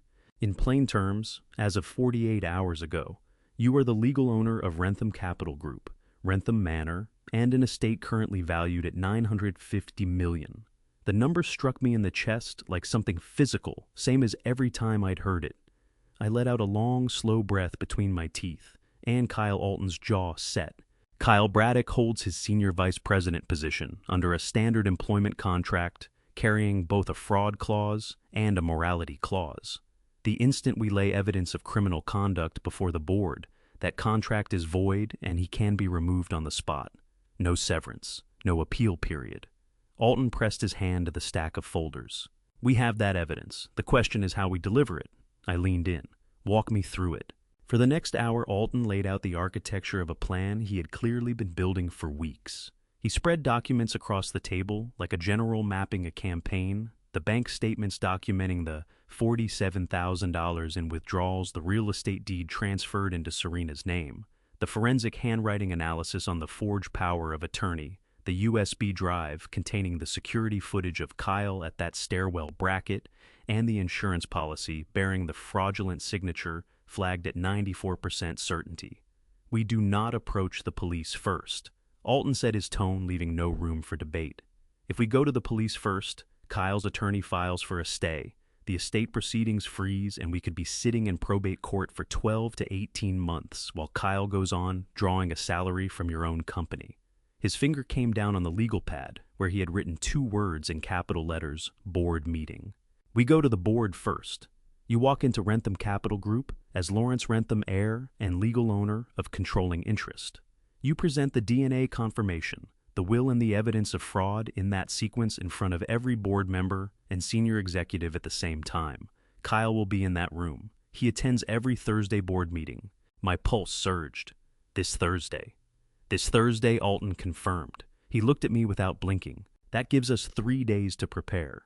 After the board meeting, the Charleston PD White-Collar Crimes Unit will be standing by in the lobby with warrants already drawn up. We coordinate the timing so Kyle has no route out of the building. I pushed back from the table and got to my feet, needing to move, needing to feel solid ground beneath me.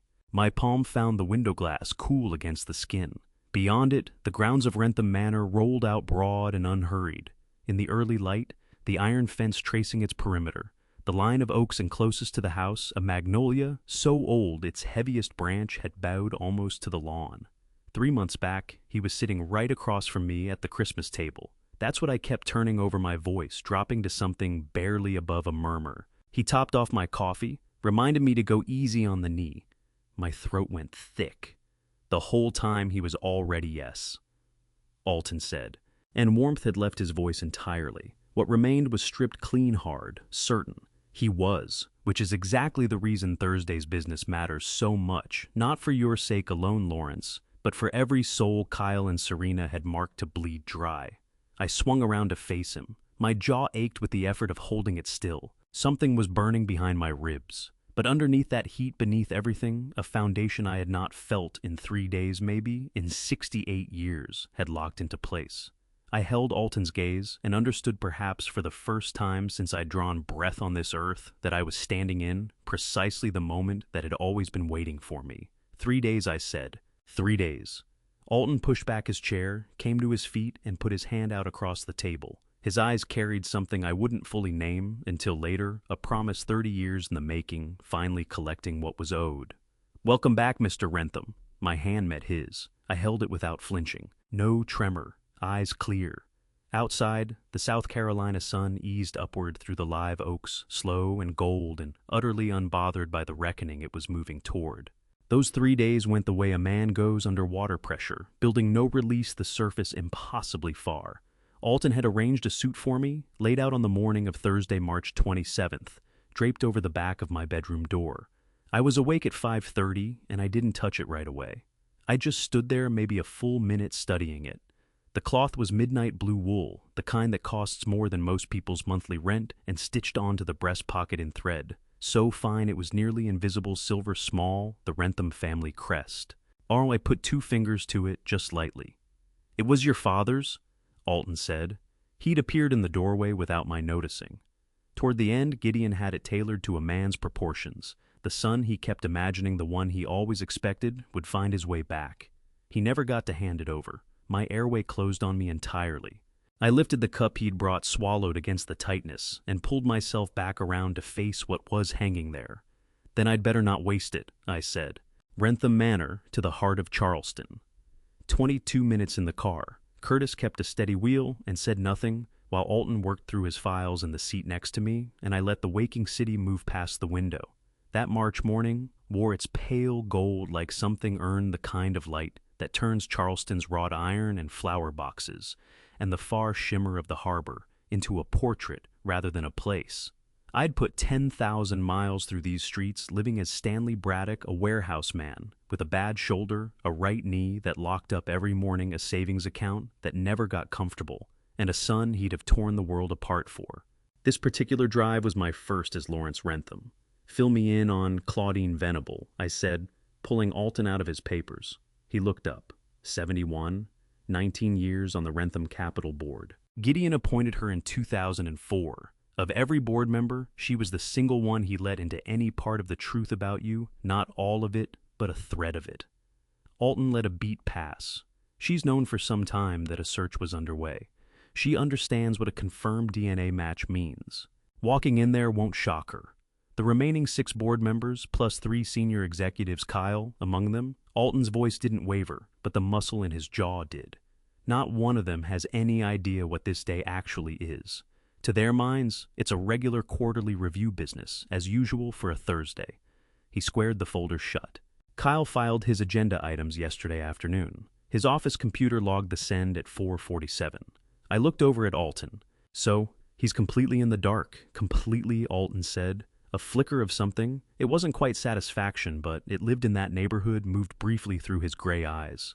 Not a shadow of a clue. Wrentham Capital Group held the top 4 floors of a restored Beaux-Arts building on East Bay Street, a short 2 blocks back from the waterfront. The lobby opened up tall and marble smooth and worked into the floor. At its center was the family crest in black and silver mosaic, large enough that every person coming through had to make a choice: go around it or straight over. I went straight over. At the security desk, a young woman in a navy blazer glanced up as we came through the door, her mouth forming the opening of a rehearsed welcome. Then her gaze snagged on my breast pocket on the embroidered crest sitting there, and whatever she'd been about to say dissolved. Her mouth closed. She drew herself upright. "Good morning, sir," she said, and the register of her voice had shifted completely. Alton moved ahead of me before I could fill the silence. "Alton Wycliffe, chief counsel and executor for the Gideon Wrentham estate. We're expected at 9 with Ms. Venable." He placed his card on the counter, no prompting required. 41 floors in under a minute. My chest didn't get the memo about the speed it worked the whole ride up, as though each floor were a mile. Not fear. Fear had loosened its grip sometime before dawn, lying still in Gideon's house with that cream-colored envelope resting against my sternum. What had taken its place was heavier and older. A settling of accounts. 68 years spent carrying a name that wasn't mine, and now all of that weight was massing at my back like a swell, and I was done turning away from it. Claudine Venable was waiting in the corridor that ran outside the boardroom doors. Tall, silver-haired eyes that missed nothing, pearls at her throat, a charcoal suit, and the unhurried bearing of a woman who had kept difficult rooms in order for the better part of 2 decades. She went still when she saw me. First she read my face, then the pocket, then my face again, and the slight lift of her chin told me everything she was working hard to keep the surface smooth. "Mr. Wrentham," she said. Her voice held, almost entirely. On the final syllable, there was the smallest fracture barely there, like a crack in good china. "Miss Venable." I reached out, and she gathered my hand in both of hers and held on a beat past what courtesy required. "Gideon spoke of you," she said, her voice dropping. "He never let it go, not across all those years. He kept the faith." She freed my hand, drew her lips together for a moment, and recollected herself for what the next hour would demand. The room's set. Everyone is already seated. Her eyes moved to Alton. The documents are queued in the system ready when you call for them. Thank you, Claudine, Alton said. One nod from her, and she turned and pressed the heavy mahogany door open. Dark paneling ran the length of the boardroom, and along the far wall, floor-to-ceiling glass looked straight out over the harbor. Eastern light came flooding across the polished walnut of the conference table, a long surface girded by leather chairs that were mostly already occupied suits and laptops, and a quiet assistant with a notepad posted near the wall. And at the far end in the seat that commanded the door sat a man in a jacket, the color of midnight, with a blue pocket square tilted back in his chair, with the loose ease of someone who had never once questioned his claim to the room. Kyle. His eyes were on his phone as the door swung open. He looked up the reflexive, half-present glance of a man expecting someone routine, and found me instead. The phone slipped 2 inches in his grip. I watched the blood leave his face while I stood there, watched his mouth come open, watched his eyes travel to Alton, snap back to me, drop to the crest, and then I could see it land. Not only the recognition of a face, the recognition of what that face wearing that crest, standing in this room on this particular morning, meant. His fingers clamped the table's rim. Dad. It came out wrecked, barely syllable, no air in it, like a man who has just stepped onto ground that wasn't there. I went to the head of the table, the far end from Kyle, and placed both hands flat on that walnut surface, and took my time looking at each person seated there, one face to the next, all the way around the room. Then I opened my mouth. My name, I said, and nothing in my voice broke. Is Lawrence Gideon Rentham, and I am home. 3 seconds of silence. I know because I measured them against my own pulse. Then the room came apart. 2 voices fired at once from the board seats.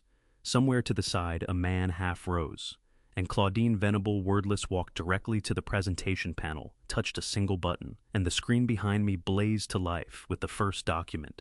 The DNA certification, red-stamped, notarized, issued by a private laboratory in Colombia. Alton didn't wait for an introduction. His briefcase landed on the table, 2 sharp clicks, and then he was moving along the row of seats, laying a bound packet at each place, tabbed, color-coded, thick as a closing argument. There was a ritual quality to how he did it. No hurry, no wasted motion, the bearing of a man who has lived inside this moment in his mind so many thousands of times that the real thing felt almost slow. My gaze never left Kyle. He hadn't shifted from his seat. One hand pressed flat against the table's edge, the knuckles bloodless, his jaw moving the way it does when a person keeps reaching for words and keeps coming up empty. That blue pocket square of his, I registered it now, with a clarity that almost hurt, was creased into a razor-sharp point. The kind of thing a man folds just so when he needs the world to think he's in command of every detail. Dad. The word came out again louder, planted in the room like a flag. What is this? What's happening here? His attention swept the board members, casting wide, auditioning bewilderment for an audience. I don't understand what... Kyle. Alton's voice carried no volume and no warmth, just a flat, settled certainty, the sound of a lock turning. You will not speak again until this presentation concludes. An opportunity to respond will be given. That opportunity is not yet here. Kyle's jaw clamped shut. His chest heaved against his jacket. Alton clicked the remote. The DNA slide dissolved, and the next one filled the wall. A scanned image of Gideon Rentham's will, the critical passage blown up and underlined in yellow. My biological son, Lawrence. Gideon Rentham's sole heir to all personal assets, real property, and controlling interest in Rentham Capital Group. A heavy-set man near the table's midpoint, reading glasses resting on his forehead, hunched closer and worked through the text line by line. Then he lifted his eyes to me, then to Alton. This has been notarized and probate filed. Charleston County Probate Court, March 2020, Alton said. DNA confirmation received Tuesday, March 25th. The estate transfer is legally active as of that date. His gaze moved steadily around the room. For 2 years, every person seated in this building has been employed by Lawrence Rentham without ever knowing his name. The heavy-set man peeled off his glasses and laid them on the table, a small, precise sound. Good Lord, this is insane. Kyle's chair scraped backward and he was on his feet, his voice an octave higher than it had been shot through with something that wanted to be fury, but couldn't stop trembling long enough to get there. You show up with a document and a DNA test, and you think that you can just... His fingers stabbed toward me, wobbling. That's my father, Stanley Braddock. He spent 40 years in a warehouse. He has no idea about any of it. The third document, I said to Alton, flat, quiet. My hands hanging at my sides had folded themselves into fists. The screen shifted. Kyle's banking records filled the wall. 7 withdrawals from my savings account. $47.28 in total. Each one dated inside the 10 days I spent unconscious at Harborview Medical Center. The air in the room thickened. Somewhere near the window, a senior executive let out a sound, not a word, just air escaping. Those withdrawals were executed with your father's debit card and PIN. Alton told the room, though everything in his posture was aimed at Kyle. The PIN was obtained without his authorization. Under South Carolina law that constitutes felony financial exploitation of a vulnerable adult. The color had drained from Kyle's face and flooded back ugly, a mottled, splotched crimson. I was handling expenses while he was in. The fourth document, I said. The real estate deed came up on screen. Kyle Braddock and Serena Braddock. 412 Copeland Drive, North Charleston. Purchase price $155,000. Signed and dated during the weeks I lay in a hospital bed. Executed under a power of attorney carrying my signature. Alton advanced the slide. Forensic handwriting analysis. 94% certainty of forgery. The signature bears no reliable match to any verified sample from Mr. Braddock's 20-year document history. Kyle's hand floated up and pressed over his mouth. His breathing came hard through his nose, and his eyes swept the table, the way a cornered man sweeps a room, looking for an opening, measuring every gap, finding the walls closed on all sides. Kyle. His name came out of me, and something deep behind my sternum gave way. Not rage. Something much heavier than rage, a grief that had been building so long it had weight volume mass. My eyes stung. The only reason my voice didn't collapse with them was stubbornness and nothing else. Look at me. He did. His eyes had gone glassy. The skin around them strained, holding an expression that wasn't quite remorse, but was standing right at its door. The look of a man watching the version of himself he'd always believed in, crumble in front of everyone he'd wanted to impress. The fifth document, Alton said, barely above a murmur. The wall changed one last time. Everybody in the room locked up. Security footage frozen on a single frame, the staircase at 412 Copeland Drive. The timestamp reading 3 days before my fall. Kyle crouching at the foot of the railing in a gray t-shirt, a wrench in his grip. Then Alton brought up the text message transcript. 2 lines marked in yellow, thrown large enough that nobody needed to lean in to read them. Kyle, the old man, might be worth more than we thought. Try $950 million. Serena. We need to make sure he never does. One breath sucked sharply from somewhere down the table. Another board member eased his chair backward by a few inches. A small, involuntary recoil from the words still glowing on the screen. Kyle's legs buckled. Not all the way he caught the back of his chair, both hands locked around it, holding himself upright. His body was shaking in a way he couldn't conceal or compose a tremor working up from his fingers, through his arms, and into his shoulders. His mouth hung open. Nothing came out. That railing, I said, and the word split as it left me. I couldn't pull back. I didn't want to. Put me under for 10 days. I came back to myself in a hospital room alone with a note left on the table beside the bed, calling me a burden. My eyes were burning so badly the shape of him blurred. You wrote that note, Kyle. You unloaded my house. You drained my account. And you knelt in that stairwell with a tool in your hand and decided. A tear broke loose down my cheek. I left it there. The Charleston Police Department, White Collar Crimes Unit, and the Violent Crimes Division are at this moment standing in the lobby downstairs, Alton said. He looked at Kyle with an expression scrubbed clean of satisfaction or spite, only the bone-deep settled exhaustion of a man who has carried a single purpose for 30 years and has finally set it down. Warrants have been issued for your arrest. Felony financial exploitation, forgery, property fraud, and 1 count of reckless endangerment causing grievous bodily harm. A parallel warrant is being served at your home address for Serena Braddock. The far door of the boardroom swung open. 2 plainclothes officers stepped through, badges out, and the rhythm of their footsteps across the hardwood was the most absolute sound I had ever sat inside. Kyle turned his face to me one final time. Everything had come undone, the pocket square, the practiced ease, the performance of a man in full control, all of it gone, and what showed through underneath was something I hadn't seen since he was small. The face of a child who understands at last that what he's broken cannot be repaired. "Dad," the word didn't survive leaving his mouth. "I know," I said, and I did. Every layer of it, the grief, the love that hadn't stopped even here, the devastating, unshakable knowledge that this was the only right thing left. The officers took hold of him. The door shut.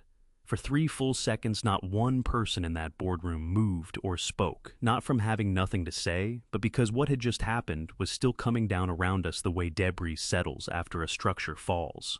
Then Claudine Venable cleared her throat and the whole room turned. "Ladies and gentlemen," her voice was bedrock. 19 years of presiding over hard rooms had made it that way, and she wasn't about to lose it now. "This board has just been presented with DNA-verified identity documentation, a probate-filed will, and documented evidence of multiple felonies carried out by a sitting officer of this company." She held the gaze of each person in turn. "I move that this body formally recognize Lawrence Gideon Rentham as the rightful holder of controlling interest in Rentham Capital Group, effective immediately subject to the completion of estate transfer filings currently before Charleston County Probate Court." Down the table, the heavy-set man, Gilbert Newberry. I would learn afterward 22 years, a board member, put his hand up without a pause. "Seconded." Alton bent close to my ear. "You need to vote yes." "Yes," I said. It came out rough just above nothing and caught slightly on the way because it was the first vote I had ever cast on something that belonged to me. 7-0, the motion carried.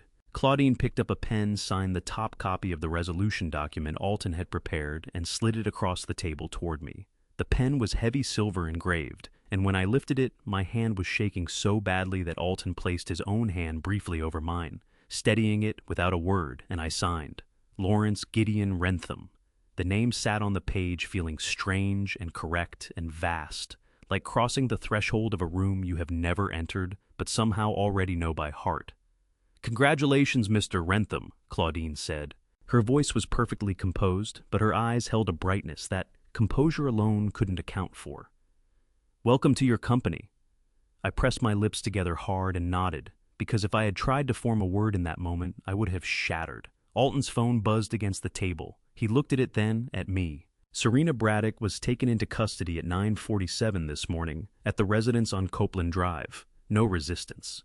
He turned the phone face down. "It's done." I let out a long, shuddering breath I had been holding for what felt like 3 weeks or 68 years, depending on how you measured it. My shoulders fell. My chest ached with something that wasn't quite pain, but lived right next to it, the kind of release that comes when something enormous finally loosens its hold. Gilbert Newberry spoke from across the table, his voice gruff, but not without gentleness. "Mr. Rentham, I want to say on behalf of this board that we are deeply sorry. We had no knowledge of what Kyle Braddock was doing. None of us." He stopped, flattened his mouth, then started over. "Gideon was a good man. He deserved better than this outcome. And so did you." The backs of my eyes burned. "Thank you, Gilbert," I said, and I meant it all the way to my foundation. Claudine rose from her chair and moved toward the windows. "Come," she said, gesturing toward the far end of the room, where a glass door opened onto a narrow terrace above East Bay Street, the harbor shimmering beyond it. "There is something your father used to do after every board meeting." I followed her out.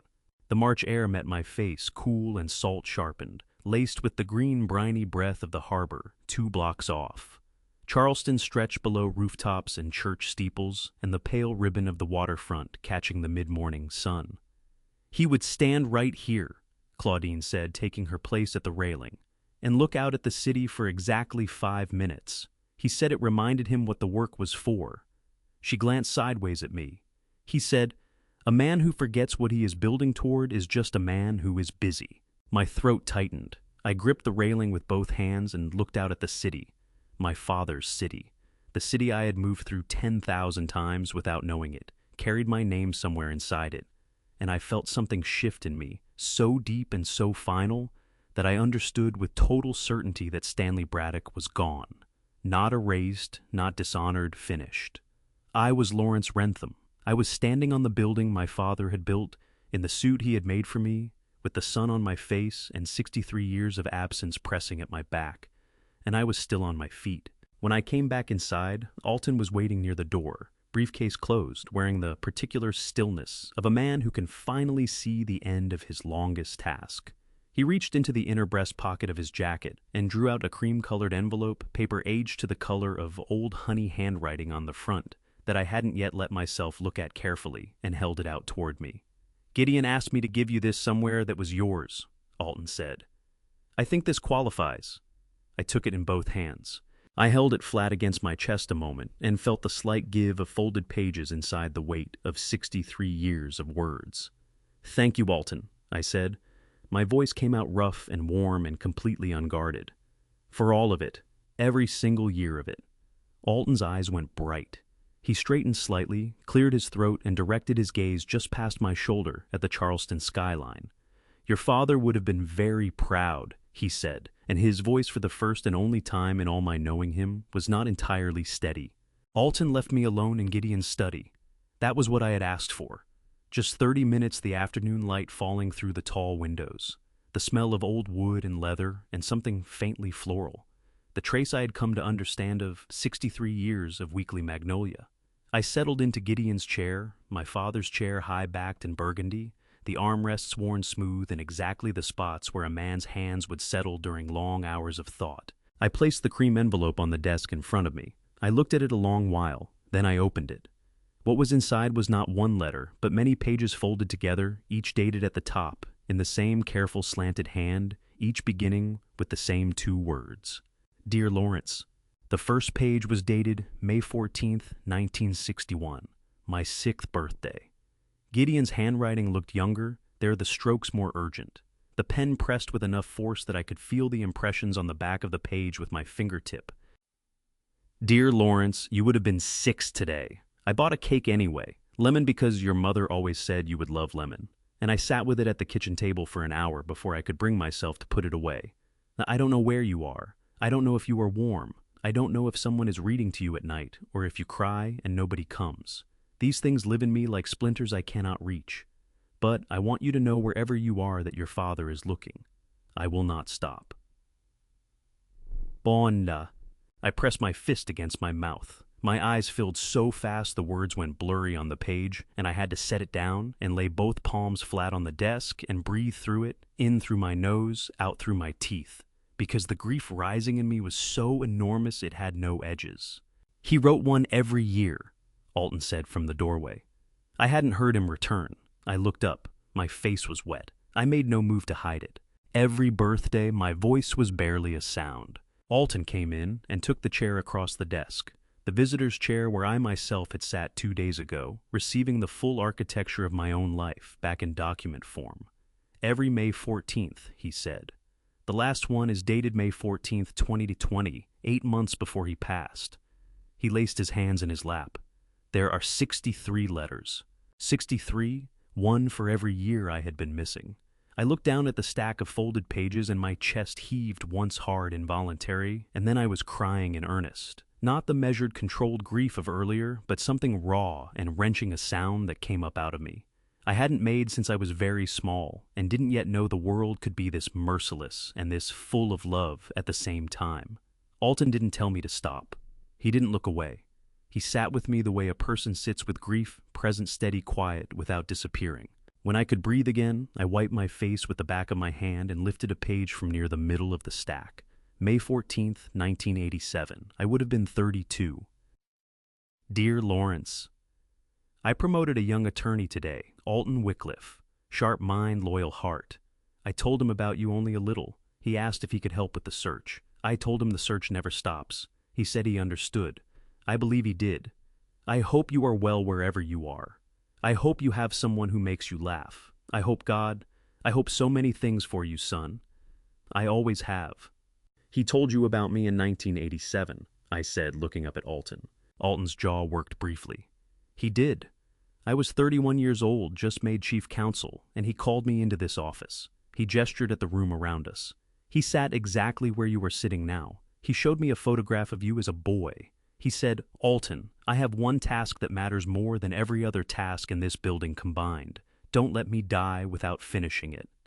Alton's voice caught, then steadied. "I told him I wouldn't. That was 34 years ago. I set the letter down and covered my face with both hands for a moment. The sheer weight of it, 34 years of Alton's life, given over to a promise made to a father, hollowed out by grief, settled onto me like something I could physically feel. Alton? I let my hands fall and held his gaze. Why, you had 100 chances to walk away when the orphanage records burned after the first 10 years after 20. What kept you? Alton turned the question over in his mind and gave it the full weight it deserved. That because Gideon never did, he said at last. He held my eyes. And because certain promises can't be set down once you've picked them up. I nodded slowly, not trusting myself to speak. When the words finally came, they were the plainest ones available, the only ones with enough room inside them. Thank you, I said. Alton, thank you. He gave one short nod, pressed his lips flat, and directed his gaze toward the window. I drew the last letter from the pile. May 14th, 2020. Gideon's script was labored here, the lines less even the strokes of a man who was old and unwell. And yet it was unmistakably the same hand that had pressed ink into paper in 1961 beside an uneaten birthday cake. Dear Lawrence, I am 68 years old today. So are you. Can you imagine that? My boy's 68 years old. I don't know what your face looks like now. I don't know if your hair went gray early the way mine did, or if you kept it dark like your mother. I don't know if you found happiness. I pray you did. I pray every single day that wherever life put you there was some version of happiness in it. I am leaving everything to you, all of it, not because of the money. The money is nothing. It is just numbers. But because this company is the thing I built while I was waiting for you to come home. I built it so that when you returned, there would be something worthy of the Wrentham name waiting for you. Come home, Lawrence. It is not too late. It was never too late. I love you. I have always loved you. Your father, Gideon. Yes, Starin. I laid the letter on the desk with both hands moving slowly, deliberately. The page fluttered as I let it go because I was shaking that hard. Alton, I said, wrecked quiet, nothing held back. I want to do something for the people who never got found, the ones who came to in the wrong life and had nobody looking, no letter waiting anywhere. I met his eyes. I want to build a foundation, the Second Chance Foundation. Legal aid, housing assistance, family reconnection, genuine resources for people starting over. Something traveled across Alton's face. Surprise, then warmth, then an expression I could only describe as Gideon Wrentham in a 34-year-old memory, speaking about promises that can't be set down. Gideon would have loved that, Alton said. He didn't bother steadying his voice this time. Good. I flattened my palms against my father's desk, felt the smooth, worn grain of the wood, and took in the room that had sat empty of me for 63 years. Then let's get started. 6 months on from the morning I'd walked into Wrentham Capital and spoken my own name aloud for the first time. September had drifted into Charleston, the way it always does not, all at once, but gradually the suffocating heat retreating in slow degrees, the air off the harbor thinning into something that moved through the live oaks like a long exhale, a reminder that the world continues turning no matter what we've endured or done. I was sitting at my desk, Gideon's desk mine, now going through the Second Chance Foundation's first quarterly report, when Alton rapped twice on the doorframe and walked in without pausing, which told me at once that this wasn't a routine call. You'll want to look at these, he said. 2 things came down on the desk in front of me. A manila folder, and a plain white envelope handwritten the return address, stamped in the upper left corner of Ridgeland Correctional Institution, Ridgeville, South Carolina. Kyle's handwriting. I would recognize it anywhere. Something seized in my chest tight and sudden. I rested 2 fingers on the envelope without lifting it. Open the folder first, I said. Alton did. Serena Braddock filed for divorce on August 3rd. His voice was deliberate, measured. Granted 11 days ago, uncontested. The settlement awarded her the Copeland Drive property purchased with your funds, plus all joint accounts and Kyle's personal investment portfolio. He paused. Kyle's attorney moved to contest the asset split from inside his cell. The court declined. Another beat of silence. He's left with nothing, Mr. Wrentham, not a cent. The completeness of it, the sheer savage neatness sat in my chest, like a stone too heavy to categorize as funny or sad. The man who had gutted my savings and stolen my home in order to hand everything to Serena had been cleaned out by that very woman. I touched my knuckles to my mouth and stared at the desk grain. She had that plan from the start, didn't she? not a question. From the very beginning, Alton said, his voice just above a murmur. Her attorney built the prenuptial to protect her interests, specifically in the scenario of Kyle's conviction. She saw it coming. He closed the folder. She's in the Copeland Drive house now, the one built with your money. My jaw went tight, but the anger that surfaced was oddly remote, blunted the way rage feels when the storm it belongs to has already moved through, and there's nothing left to brace against. I reached for Kyle's envelope. 2 pages inside, ruled notebook paper, the handwriting jagged and uneven, nothing like the polished, composed man who had sat at that boardroom table. Dad, I don't expect you to forgive me. I'm not sure I deserve to ask for it, but I need you to know that I am sorry. Not because I got caught, not because she left me with nothing, but because of who I chose to be. You worked 40 years in a warehouse. You never asked me for anything. And I looked at you and saw a problem to solve instead of a father to love. That is the thing I will carry for the rest of my life. I hope the foundation helps peel. I hope you are well. I hope I don't know what I hope except that you are not in pain anymore. Your son, Kyle. I put the letter down. My eyes stung, not from fury, not from grief in any clean sense, but from something lower and quieter and more permanent. The love that hadn't perished even in that boardroom. The love that had fractured my voice when I spoke his name to the officers. It was alive inside me still. Smaller now, rearranged, seamed with scar tissue, but present. Alton. I said, I'm going to write him back. Alton's face moved, first surprise, then something that outran surprise and warmed into something else entirely. He reached into his breast pocket and placed a small velvet pouch on the desk between us. There's one thing before you do, he said. My hands weren't steady as I worked it open.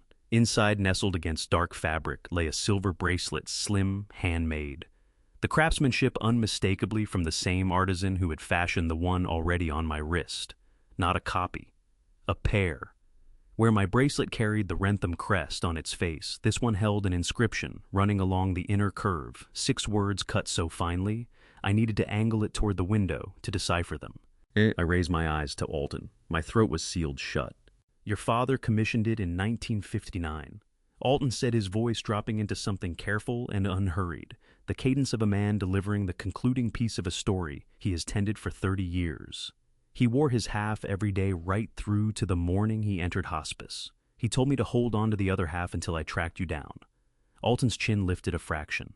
I've had it on me for 2 years and 3 months. I brought both bracelets up to the light side, by side one on my wrist, one between my fingers, and read the engraved words slowly, my lips barely forming the shapes.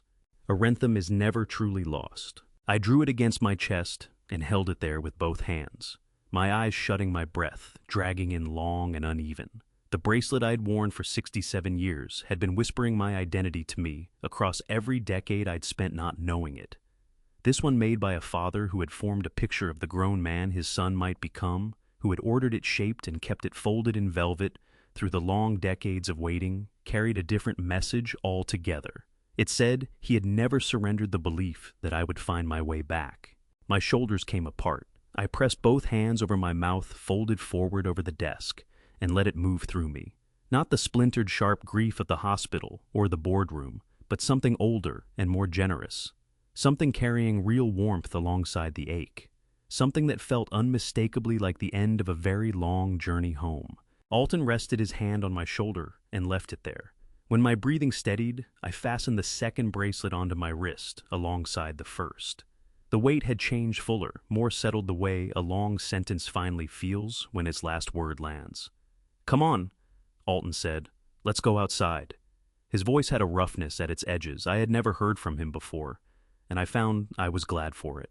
We took the stairs up to the roof of Wrentham Manor. The September evening was losing its warmth fast, the sky over Charleston layering itself in amber and rose and a deepening blue, out toward the horizon, the harbor a band of hammered silver catching the fading sun. Down below, the live oaks shifted in the evening breeze, their Spanish moss swaying in long, slow curtains of silver gray. I stood at the low parapet along the roof's edge, my wrist draped on the stone, both bracelets glinting in the last of the light. "Alton," I said, "thank you for every single year of it. If you have stayed with me all the way to this moment, then you know this was never really a story about money or a name on a deed. It was about what a father's love looks like when it has nowhere to go but a page, 63 letters. One for every birthday he missed. A bracelet kept in a velvet pouch for over 2 years waiting. I believe God orders the timing of things we cannot control ourselves. And Gideon Rentham's faithfulness, the kind that outlasted his own life, is the clearest proof I have ever held in my hands of that. What it cost was enormous. A lifetime lived as the wrong person. A son I had to grieve twice, once to the law, and once to the truth of who he chose to be. What it taught me I carry every day. If you are someone in the adults, 50-plus season of life, hear this: it is never too late for the truth to arrive. This is a family, revenge story, yes. But underneath that, it is a story about endurance and what we owe the people who never stopped looking for us. Here is what I would tell anyone willing to listen. Hold on to the people who keep their word across decades, not just across convenience. If someone shows you through their actions that they see you as a means to an end, believe them, no matter how much you love them. Never let another person's version of who you are replace your own. And if you are still searching for where you belong, keep going, because somewhere, someone may already be holding a door open. If this story moved you, leave a thought in the comments. I read them, and they matter more than you know. Share this with someone who needs to hear that patience and truth are not weaknesses. And if you haven't yet subscribed to Honor Revenge Stories, so the next story finds you, thank you for being here. Until next time, take care of yourselves.